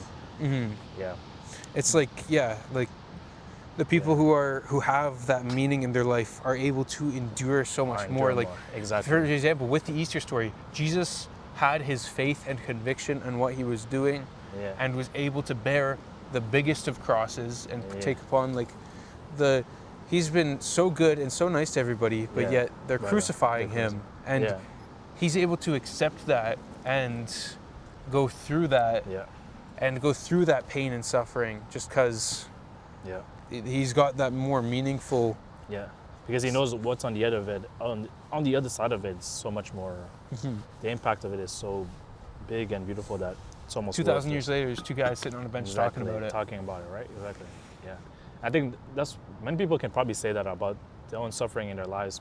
It probably caused them to grow, or it caused them to appreciate things more, or it caused them to see things differently, or it just made success in the end so much sweeter, or whatever it may be. Like, there's so many different outcomes of suffering that are not always necessarily negative, if you can think about that. But to kind of switch gears, like this existential stuff, whatever. Like that's pretty cool though. A 70K walk is insane. I don't even know. My knees are hurting thinking about that. I'm not gonna lie. Like, honestly, my back is killing. I kind of pointed at this bench because my knees started hurting again. Oh yeah, because usually I do these just like keep walking because like being out in the nature is one thing to make like conversations flourish, but I feel like the movement and walking also kind of makes like it just brings more to the conversation. Because like a lot of people are just sitting down in like a desk and like having 100%. A conversation. You can have good conversations there, but it's very enjoyable like this. The 70-kilometer walk was an interesting thing. I'd never done anything remotely close to that before in my life, and it was an interesting thing. How was it feeling at the end? Like? At the end? Okay, so like I had a very big mental journey through this walk. I'm not gonna lie. It's like, when's the last time you did something for 13 and a half hours straight? Me personally, never. Like I never just had something that I'm like just doing straight 13 hours. There's not really any breaks. It's like because the way we did it is left at 5:45 and just we had our little route. We had a pit stop 25 kilometers in, so that's in like 4 hours and a bit in. I had like a little convenience store. And during that first stretch, like you're feeling good. Like again, we saw the sun come up. It was really nice. It was actually a really beautiful sunrise. Sure. And then like probably 10 kilometers in, my knee started hurting, and it's like, crap. I'm like not very far into this walk, and my knee's already starting to hurt. And then you're going. The time is passing very slowly because you're just kind of walking. I was doing it with Hunter and Owen in AI, and so it was like enjoyable. Like we could get some good conversations in there. And then after we left that first pit stop, that's when like the wind started to pick up a little bit and got some more hailstorms and stuff. And we had that's when it kind of got really. Probably the most difficult was that middle stretch where it's like, I have 8 more hours of this to go. I'm already in pain. It's windy. It's wet. I'm cold. Like, I'm carrying stuff on my back. Like, it kind of sucks. And then, like, there's not much to do. Like, I got kind of quiet there because, like, we've already been talking for 6 hours. There's not that much more to talk about. And there's nothing much, like, you're kind of just all just thinking about your pain and stuff, and then I'm starting to like complain and stuff, and it was pretty rough. Yeah. And then there was like a few more. There's cars that were delivering us like food on their way to Grand Bend as well. Okay, nice. Because our end stop was Grand Bend, and we were just gonna stay there for the night. Uh-huh. And then they would come by and drop us off like some food and stuff. Yeah. I would sit down, Yeah. and then the legs would just like Beaming. they just like stiffen up immediately. Yeah. And like it was a good break. Yeah. And then once they leave, it's like, damn, there's no more break. We're literally in the middle of nowhere. Yeah, exactly. And there's just nothing else to do but one foot in front of the other. Yeah. And I kind of realized after the second pit stop that I was just being miserable, and I could either be miserable and complain, or I could just like feel the pain and enjoy it. And so I was still, probably up until the last 10 kilometers, I was still being a very negative Nancy about the whole situation, just complaining a lot.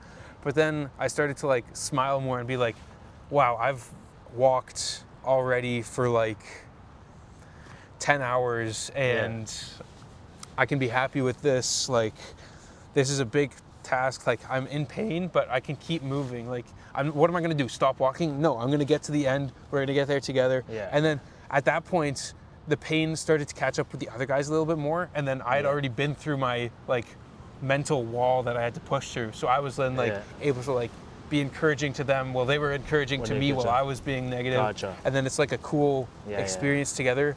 And then that last kilometer down like the little Grand Bend strip and hit the water, it was like I could not keep a smile off my face. Like I was just so happy to be done.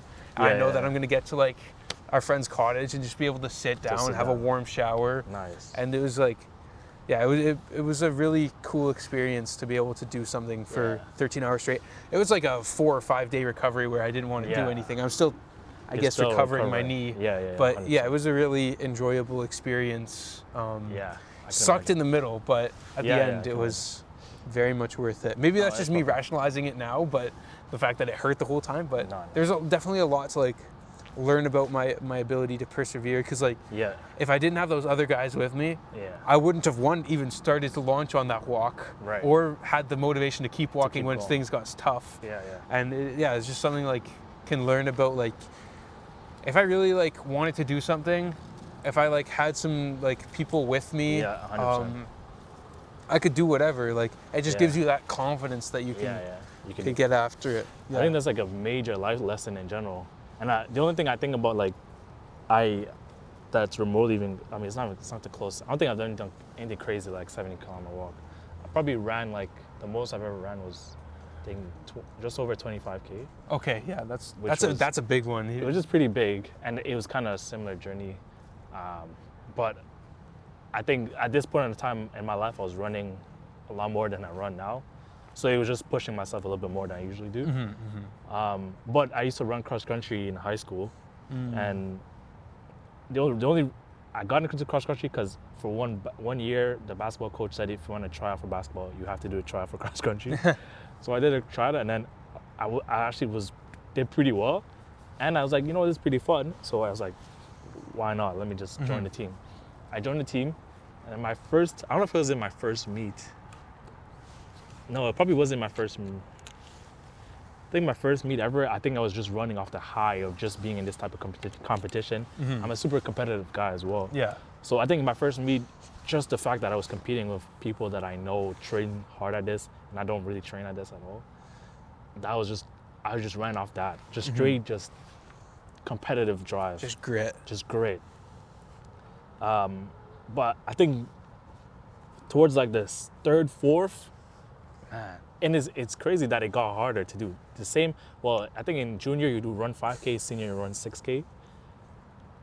For cross country? But cross country, it's like as a kid, it would be like, I feel like that felt so much longer as a kid. It felt so much longer as a kid. But also cross country is like hills and mountains and like stuff.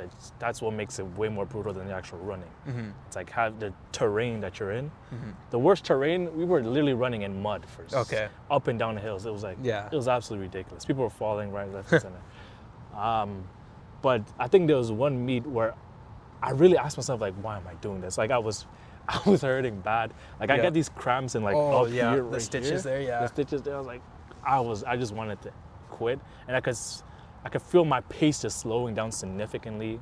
people are just starting to run past me. I'm like, I just don't want to do this anymore. Like, it's just, for what? And it's interesting though, because what you're saying, that like your body literally sends these pain messages to tell you, you gotta stop. But what's crazy is that you literally have 3, 4, 5K still in you. Yeah. But your body's telling you at the 2K mark, my body's already telling me, you gotta wrap this up, bro. Yeah. It's done. Because for cross country, like you're running pretty fast. Like I think at the highest performance, you are running at like 85% your top speed for this extended period of time. It's insane. Damn. Yeah, these guys For 5-6K? for 5-6K, like the top cross country athletes, they run fast. Yeah, I mean, I guess, yeah, even like the new marathon world records. Or it's not just like running fast, but it's like these long strides. Yeah. More so than running as fast, but they run fast. Like if you run, like actually I'm talking high school level. Like the professional marathon level, they're running faster than I can run full speed. Yeah, just at a full sprint. They're running faster than I can do my full sprint. I think they're going crazy fast. The sub 2 hour marathon pace is insane to keep up for 2 hours. It's absolutely insane. But the point I was trying to make is that I think that's when I first learned that your body can do much more than it'll tell you to do, and mentally you should know that you are capable than more than you think you're capable with. I remember when the second or third year I was doing this, at some point, I mean, that was something I just did for hobby, and I think I just kind of did it to push myself. So I wasn't too worried about where I was placing. But I think my last year of doing it, well, I didn't know it was going to be my last year, but it was great. I loved it before COVID hit. There's this one meet to qualify for the championship. And at first I was like, it's whatever, I'm just here to just really just to push myself, see if I can do this again. But I think I remember making a decision. I'm like, no, like I'm going to give this my all. Like I'm just going to give it my all. Like it's going to suck. But I'm going to run, and I'm not going to stop running. And one of the biggest things in cross country that I try to do is you pick the person in front of you and you just try and catch them, kind of thing. Pass them, catch the next person. Pass them, catch the next person, kind of thing. Because usually when I start a race, some people go full sprint ahead. There's no way, man. You got to keep the pace. So I try and get in the middle of the pack and then try and jump people up slowly but surely. So that's what I did. Just pick the next person, go, next person, catch them, next person, catch them. And I was running. And I remember my coach would obviously put him, like he would move around at different points of the track, tell me my pace or whatever. And like the pace that we had put for ourselves, it was nothing crazy. It was like an average thing. I remember he was somewhere and he was like, yo, you are sub like 30, or I don't know what it was, but it was something insane. I was way under the pace that I set for myself. And then that kind of motivated me to like do it again for another kilometer or whatever. And then do it again and then do it again. And then I don't remember what I placed, but I was not supposed to like again, the people that play, this is their sport. This was not my sport. Like, this was just a hobby thing. This was just a hobby thing. And I remember I placed in the top 15 or something like that for a heat of like over 100 people for the championship or whatever. And at the end of that, I was like, really could not, like I couldn't have bet money on myself to do that before. Genuinely, I was like, there's no shot. Like all these other guys are training. They're training, like yeah, a lot more. Yeah, exactly. But like, that's all I did. I just pushed myself. I was like, I'm gonna give it all, everything I had. I remember that's after the heat, I've never been in so much pain ever in my life. To the point where even my head was beaming. It was the worst headache I've ever had in my life. Really? I've never vomited. Like, you see people like vomit after a thing. I never vomited after because usually I don't really eat or anything, drink water before. But that was the closest to that feeling of vomiting that I've ever had in. My entire body was totally shattered for days after. Yeah. But it was worth it. Like, yeah, that feeling of like, wow, I actually did that. So I think that's something I've carried on for the past couple of years. Even during the schooling and different responsibilities I got to do, I'm like, it doesn't seem like I can study this much or do this much work or handle all this much coursework, but I'm like, here's the goal I'm fixing myself. I'm gonna reach for that. And then once I get this goal, here's the next goal.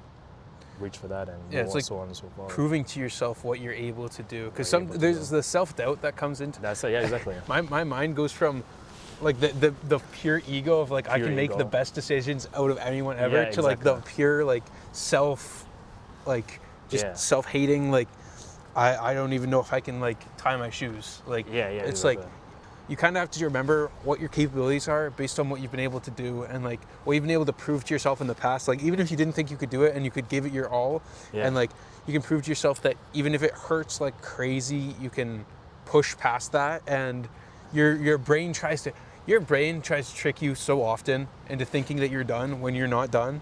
And being able to like look back to times where you were able to like get through it, it's something huge to keep the momentum of like the perseverance that like you need to get through the tough tasks that we're doing now. And that's what's been kind of disappointing with the engineering school that we're in. I feel like a lot of the tests are like pretty freaking easy. Like it's not really like a challenge anymore. And now it's getting to the point where like having a race like that is really nice because you have this standard that you've set for yourself, and then it's like a pretty easy thing to tell if you've grown or not. Like if you are like your pace that you reached, you're like, wow, I'm excelling, like let's use that to keep pushing more and more. Yeah, exactly. It's really hard to find those tangible things in like an everyday task for if you know you're really giving it your all or if you're improving or not. Like there's so many variables that it's really tough to find those metrics for improvement, and you kind of have to set them up for yourself. And doing that by yourself for yourself is much harder than like the grade system in school. It's pretty clear what an 100 means versus what a 70 means, and like the clarity that gives you is like, that's good. But then at the same time, you're playing someone else's game. You have to be playing your own game. Like in that race, you're playing your own game with yourself. I was just competing as myself. That's the best thing to do. And being able to like bring that out of yourself is really a beautiful thing. And I feel like the same thing on the walk. I'm not doing that for a medal at the end of like a marathon or anything. I'm not doing that. I'm just doing that to see can I do that? Is that something I can do? Can I, if I needed to, if all the cars stopped working, could I get to Grand Bend? I could. I know I could. Like there's just so many things that also like the mundaneness of everyday life. Like it's hard to find challenges nowadays, and you have to go out and challenge yourself because everything is such a consumer world about making your life more comfortable. And there's just so much growth and like connection with yourself and the better self and all that can be brought up from these types of challenges. So now, actually, sorry. You go ahead. Oh, no, like going off of that, like something that I'm thinking about, like now we're almost done school, obviously, like we got one more year, but that last year's probably going to be like, it's capstone year. It's just capstone year, like it's just not going to be. They're not trying to weed us out anymore. Exactly, right? So it's not going to be an academic challenge as it used to be. I think probably, like trying to do a good capstone will be the challenge for the year, but I think beyond that though, as we start working and everything, I mean, I'm going on internship now, so I'm going to have to decide that now. Or like what are some things that you think you can frame? Because I think life, for me, the way I look at it, that's what makes life so great is when you do these things of like pushing yourselves and achieving things that you didn't think you could achieve and pushing yourself but what's hard is motivating yourself in those things, right? But like in everyday life, like how what does it look like to like push yourself to become a better version of yourself, every day, you know what I mean? Like how does, because you can't always do 70K walks or marathons every day. Like obviously I'm probably going to try and do these things here and there. I still haven't done a marathon, which is crazy, but I definitely will do one. You doing a marathon? At some point. I have to, like I feel like I can't live my whole life and not do it. Like, I think I will. Yeah, now I can with clarity say I've walked a marathon. You've walked a marathon. So I was talking to someone I did like a practice walk that was just a straight up marathon. And he's like, he ran a marathon when he was like 16 or something. He's like, no, you're not allowed to say you did a marathon. You have to clarify you walked a marathon.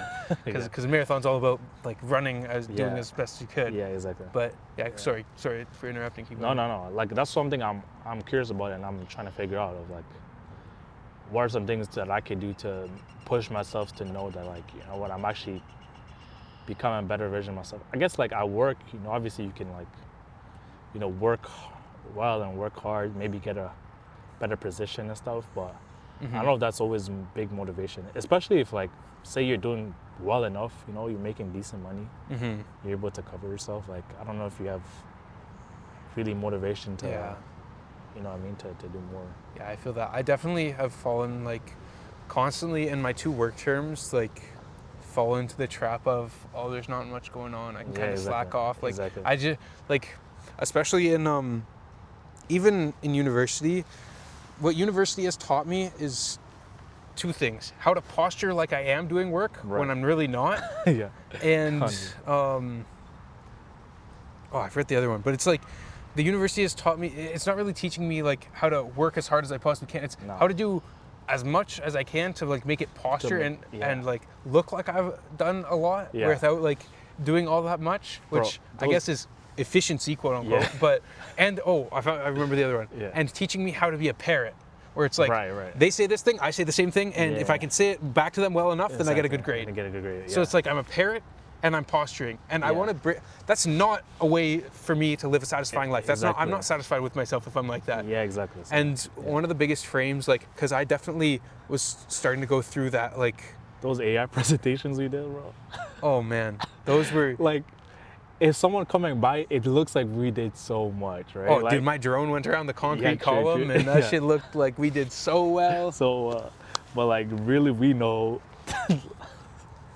Bro, that was a miserable. AI is pure posturing right now. Pure posturing right now. Like, yeah. But go on. Sorry, what were you just saying? Yeah, it's pure. Just I can't. It's so unbelievable to me that they let us get away with that. And give us good grades for like the complete and utter bullshit that we are on.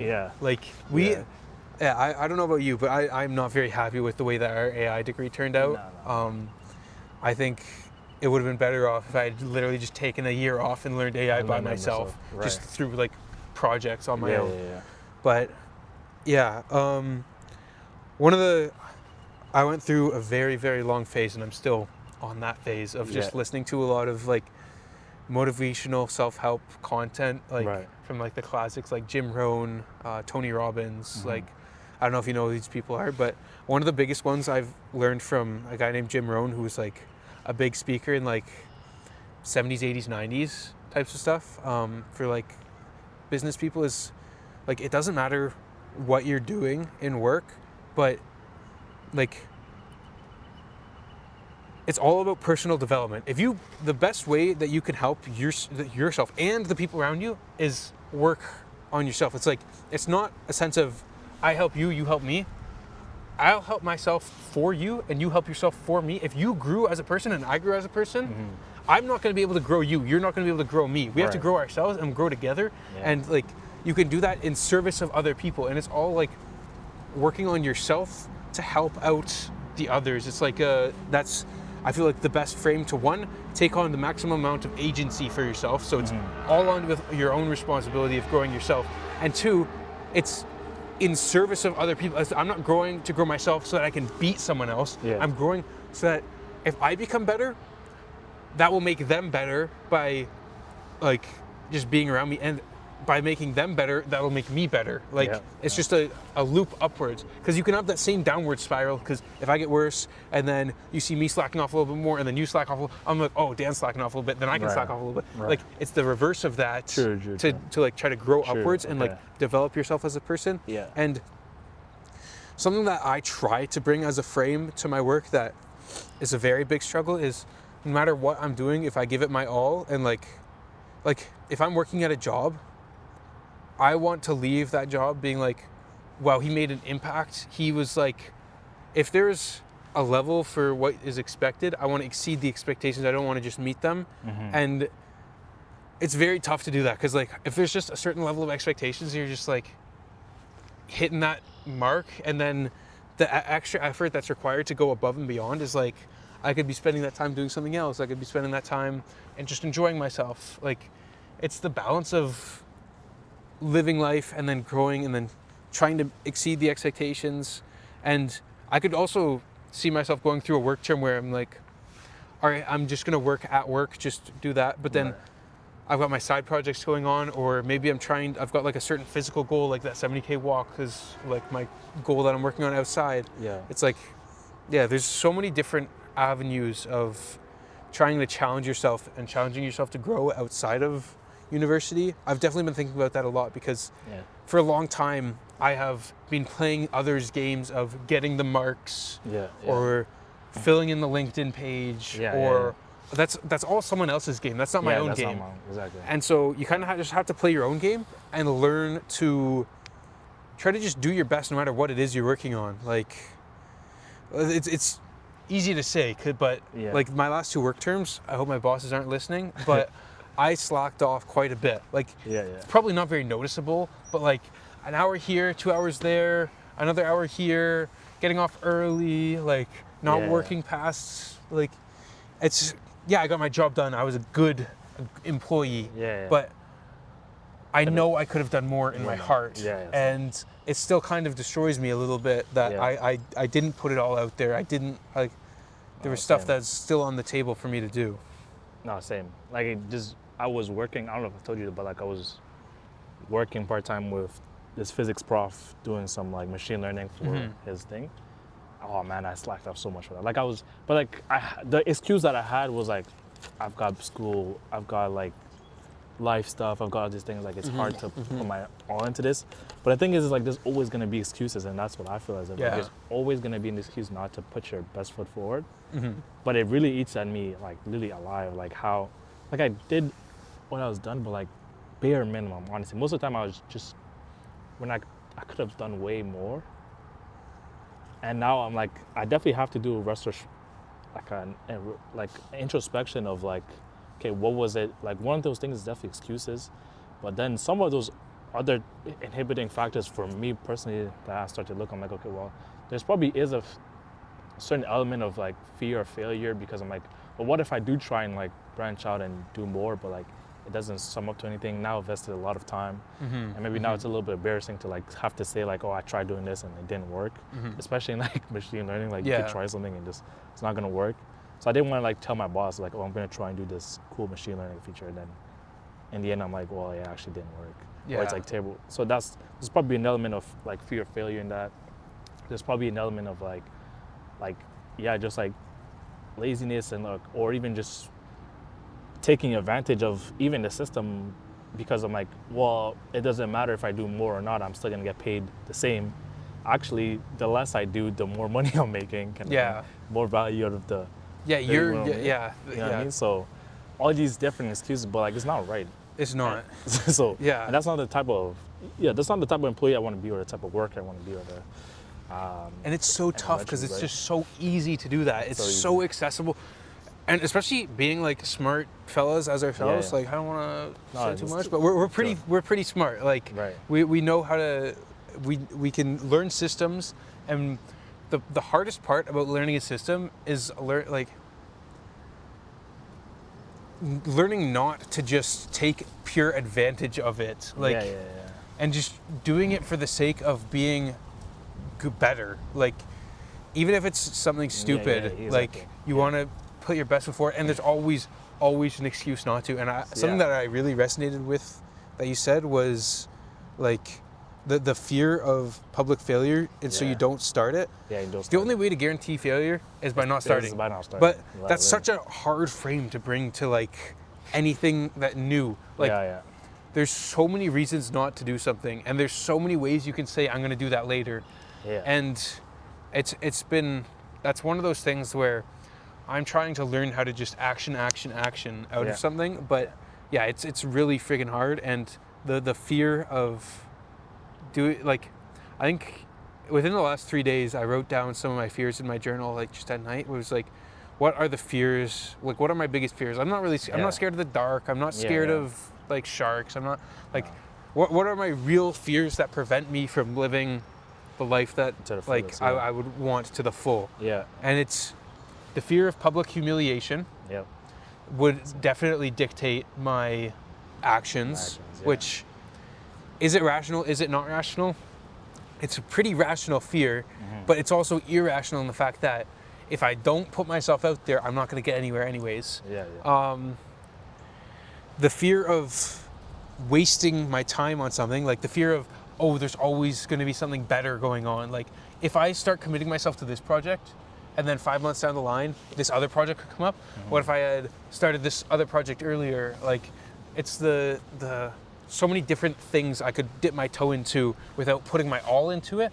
Putting your all into it and committing to something fully is like probably one of the most terrifying things, because it's like saying yes to one thing is saying no to literally everything else. And so saying yes to that one thing and deeming it worthy for your time and your life is such a hard decision to make that I haven't made that decision yet, and it's a tough decision that's going to need to be made. But it's an inevitable decision. If I want to become great at something, I'm going to need to choose what I want to become great at. I can't just say I'm great. I'm great at this, this, and this. Probably not this so much, but maybe I could become great at these things and then get someone else to be great at this for me, and we can work together, and I can leverage the skills together. And 100%. It's just it's a tough. Those are probably the two biggest like fears that prevent action in my life. Yeah, I definitely resonate with both of those, like a lot, especially even like picking something, because like my whole life I've just been like pretty good at a lot of different things. Yeah. But I haven't like picked something that like I'm great at, like that like I can say confidently that I've put in so much time and effort into this and work into this, and I've really put my passion and effort into this to a degree that I can say like I am actually among some of the most skilled at this specific thing. You know what I mean? But it's hard to make the decision to make that start into something because of that. Like, oh, like I don't know, what if there's something else that was actually for me, or what if I'm going to be better at something else, or what if it doesn't work out the way I'm thinking it is, and all those different types of failure. But I think it feels just such like bullshit excuses that just keep you from doing something. It just holds you back enough to not do anything, but it like keeps you at the point of like, oh, I would have done it if not this. Right, exactly. And and you could always say like, oh, I could do it like next year, or I could do it next month or next week. But like you're literally, that's how people end up like their whole life, and like towards the end of the career, and they're looking back and they're like, well, I actually never really did anything substantial. Yeah. There's I don't know, have you heard the story of the toothless life? No, I think so. It's a guy, this is fully just me trying to remember it off the top, but it's like a guy who is trying to find the perfect apple, where he keeps picking an apple from a tree. He finds a little spot wrong with it. Maybe there's a worm in it, throws it to the next one. And he just goes for decades and decades just looking for this perfect apple. And then he finds the golden apple. It's pristine, it's red, it's picked at the precise perfect time. There's no blemishes on it. He goes to take a bite, and all of his teeth have fallen out.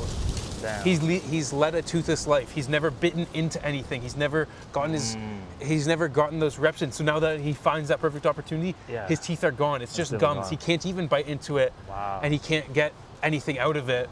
And it doesn't matter what opportunity you find. It's like that thing of opportunity plus like development, like your past development gives you the opportunity that would be for your future. If you didn't do anything and reach that opportunity, you wouldn't have been able to take that opportunity. And so you need to be doing something no matter what. You can't just be doing nothing. Exactly. And it's 100%. That's one of the biggest motivations to do something. But it's still it's like, okay, I got to do something. Then you get back to the drawing board. What do I got to do? Now I've got these list of things. And now I can't choose. I can't choose, exactly. It's that's tough. It's a tough one. Do you want to start walking back? Let's start walking towards campus. 100%.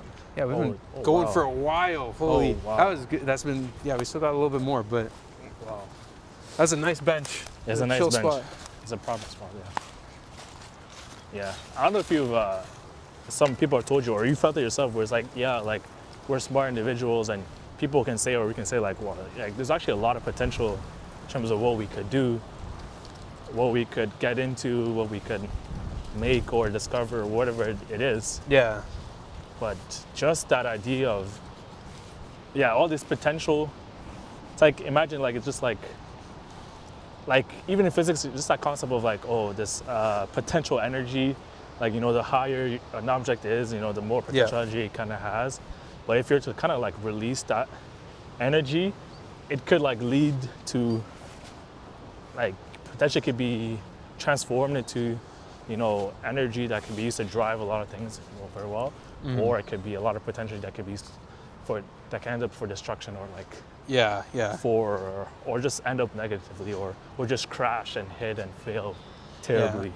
And with the energy as well, with the potential, like you can lose potential at the same time as not exerting energy, and you can gain more potential by doing more things. Like the energy, I don't think it's the same type of energy as like what would be like sort of the typical physics energy. I think like the more energy that, like, we've got a lot of potential, and then if we keep using our potential energy on stuff, I don't think that's going to take away from our energy. I think it's going to build more energy in us. And it's like the whole growth of the better you get or the further you go, then, or like the more you're losing at something, the less motivated you are to do it. The more you don't want to do it, the less you train, the more you're going to lose. The more you win, the more you're going to be motivated to do it more. The more you're going to practice. The more you're going to practice, the more you're going to get better. The more you get better, the more you win. So it's like a double, like it's either going to go up exponentially or it's going to go down exponentially. And you don't want to be starting to go downhill, because it gets worse and worse real quick. Yeah, that's true. That is true. Yeah. But yeah, I also find it really frustrating when, like, you get told by people, like, oh, you got so much potential, you're so smart. Like, people can say, oh, you're so smart, when I feel like I am not very smart whatsoever. Because, like, what does it really mean to be smart? Is it figuring out these silly problems in the school? I don't know if that's exactly what it means to really be smart. Like, if I was so smart, I would figure out a way to not need to go to school and still learn and still be able to get this stuff done. Like, what is smart? What is smart? Exactly. A very varying question. It's a deep question, and I think it goes back to the concept around, like, how do we measure intelligence, and, like, with IQ tests and everything. I think, like, I don't know if you've taken an IQ test, but if you take an IQ test, they're not going to ask you, like, oh, can you solve this trigonometry problem or whatever it is, or do you know how many facts do you know about your body or whatever. They more so look at, like, the ability of your brain to find patterns and think critically and, like, connect dots and pieces together from something that's otherwise seems unconnected or anything like that. Yeah. But even with someone that has high IQ, it's like, if you have high IQ, but you don't have enough EQ to be able to make the right connections with people to be able to, like, work well on something, it's very unlikely, unless, like, there are some exceptions where, like, someone has insane IQ and they can, like, totally work on something by themselves and fully work on all the different aspects on their own. But most cases, you need to learn how to collaborate. You need to learn how to relate to other people and stuff. So I think for me, like, as much as people, like, value and say, like, you're so smart, I think I've always taken more pride in being able to, like having also a good amount of EQ, emotional intelligence, or to be able to resonate with different people, to connect with different people. Because I think ultimately, when you think of, like, that conversation of, like, what's important in life and stuff is, are you able to, like, what are the relations that you formed to the people that you're able to connect with, and we're able to have a positive impact on someone else. And now you need empathy for that. You need You need to be able to put yourself in other people's shoes and understand what they're going through and everything, stuff like that. Yeah, I think a diverse set of skills is very good. I feel like a lot of people really do try to focus on like their very niche, specialized skill sets nowadays.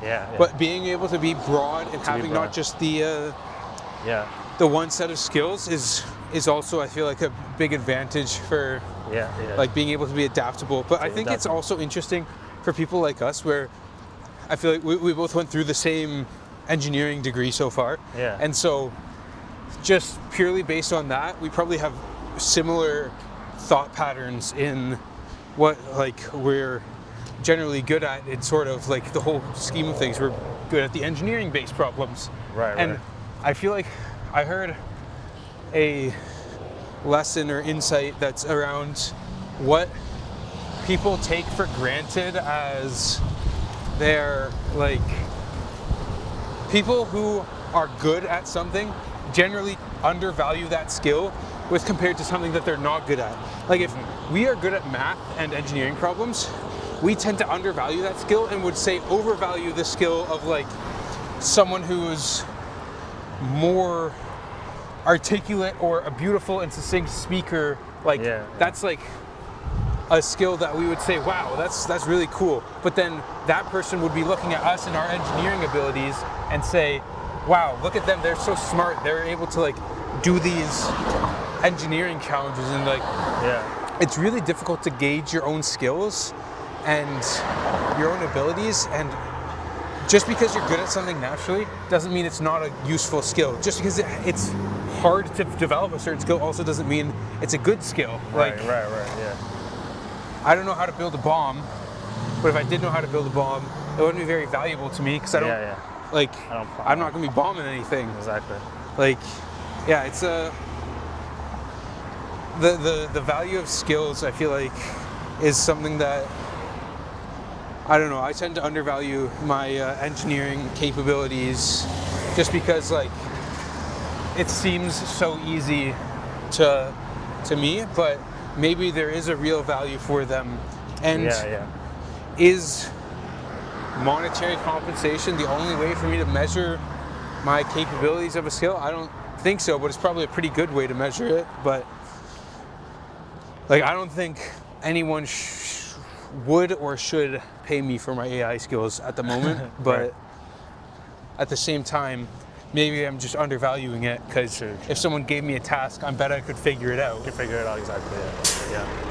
But I think that's what, like, even though I agree that probably not as satisfied with the degree as well, but I don't count it as fully just like zero loss, like a net loss, because at the end of the day, we learned the basics, foundations, and the biggest thing for me is that doing this degree actually forced me to start it. Because I know myself, like currently where I'm at, like I definitely would have told myself, oh, I gotta learn these software skills, I gotta learn these machine learning skills. But I don't know if I would ever have gotten myself to actually start it, right? But by default, doing this degree, I started. And I learned the basics. And maybe I'm definitely not where I wanted to be at in terms of capabilities and understanding and comfortability with it. But I agree. Like, I think it's somewhere to give me a problem, and I saw that when I worked the part-time job. Like, I actually had to just look into things myself, and I could at least just understand like some of the concepts that other applications and other methods that we didn't learn how they work. Because they taught us the fundamentals. You know what I mean? Like. So, I feel like my biggest takeaway that I would say is like a good from it is just like kind of understanding the applications that there are for it, and like where it would work, where it wouldn't work, and what you would have to do to make it work in a certain, like, I mean, I don't think they taught us as well as they could have. Like, the real applications that, or like, one of the things that I think they should have taught us a lot better is how to identify what data you would require to make a reliable model, 100%. And how to find that data itself. Because a lot of what we did was we are given this data, that we don't know how the data was collected. We don't know what they did to get the data. We're just making a model that tries to predict something. Yep. And Yep.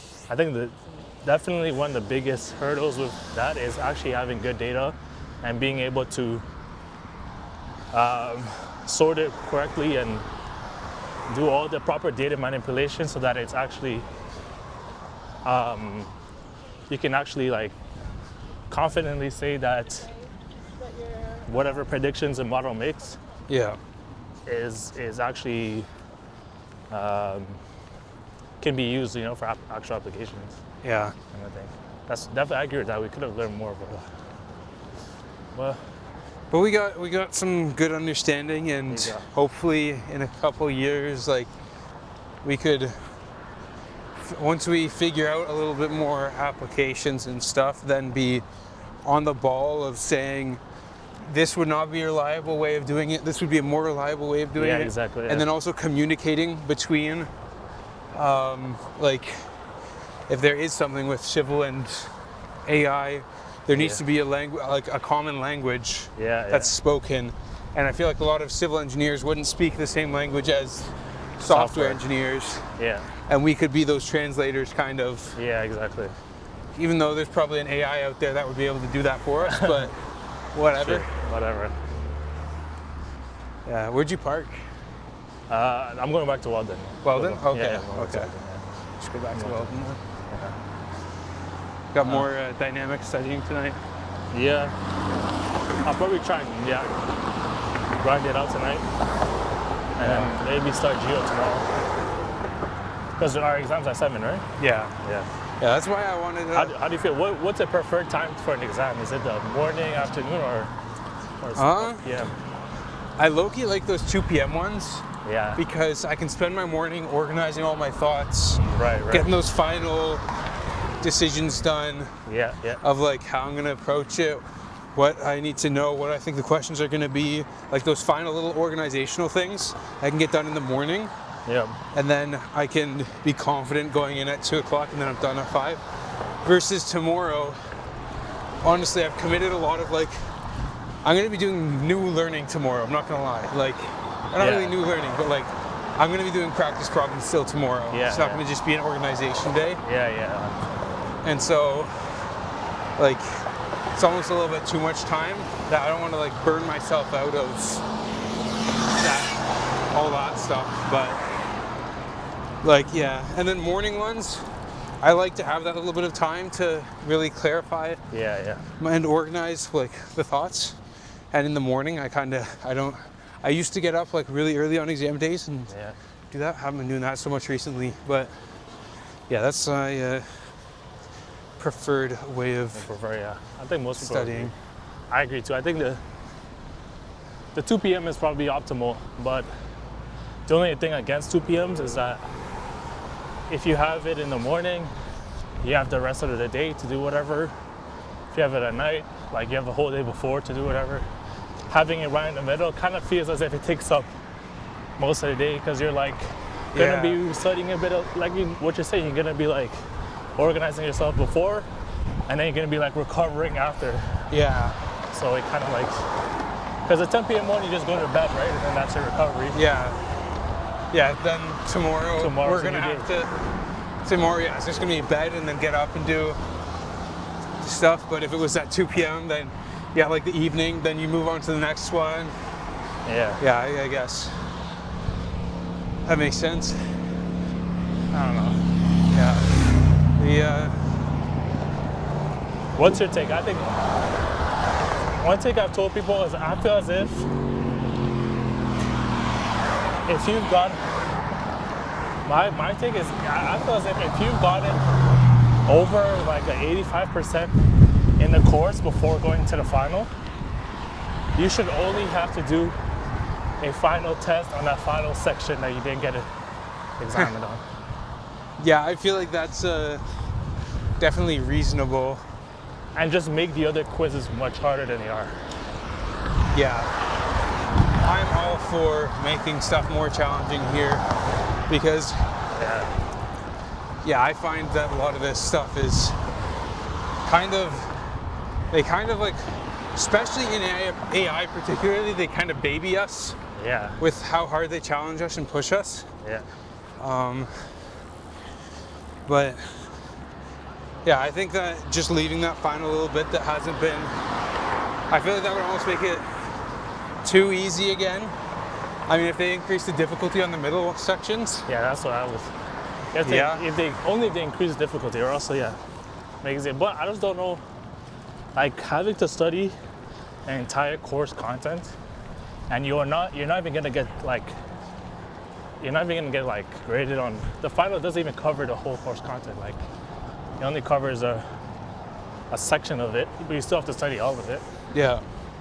And also, it's like the time crunch of it and everything. I don't know if that's also the best way to evaluate people on their retention of the content either. I think I've definitely overdeveloped my short-term memory skills for the sake of university examinations.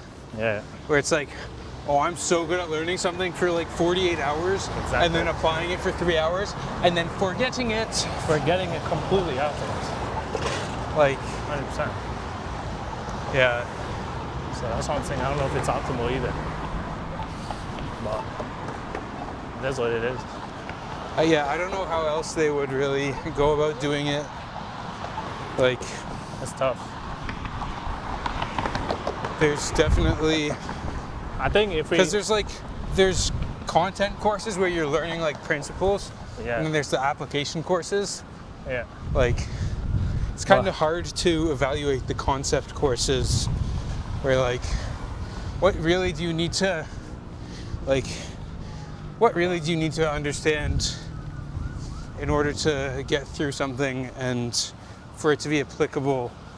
Like, I feel like we're taught, say, if we're taught up to 10 knowledge points, we only ever use 2 of those knowledge points in like real world application scenarios, if we're lucky. And so, it's I don't know the best way to examine people. But I feel like right now what they're doing is way too easy and merciful.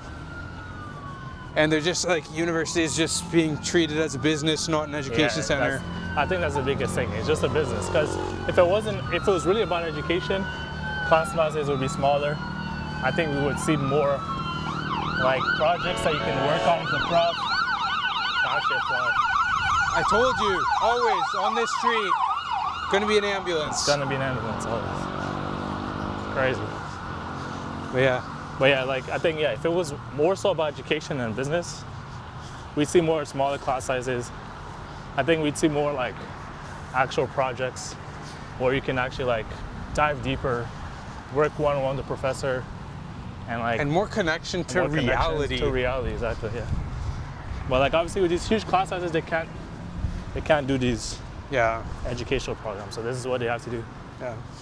It is what it is. We're almost done. And then, it's going to be all about making our own journeys and challenges and all that. But yeah, Dan, it's been an absolute pleasure talking with you. Glad you came on the show. We'll have to do it again sometime in the future. Maybe once I'm back working on your full-term internship, we'll have to check in and see how you're doing there. Yeah. But yeah, it's been great. And any final shout outs you want to do on the show? Any shout out your LinkedIn, your Instagram. I don't know whatever you want. If not, then no, I don't got much. Like, my name's Dan. I mean, you'll just put my name on it, but that's pretty much it. All right, that's awesome. Well, yeah. Until next time.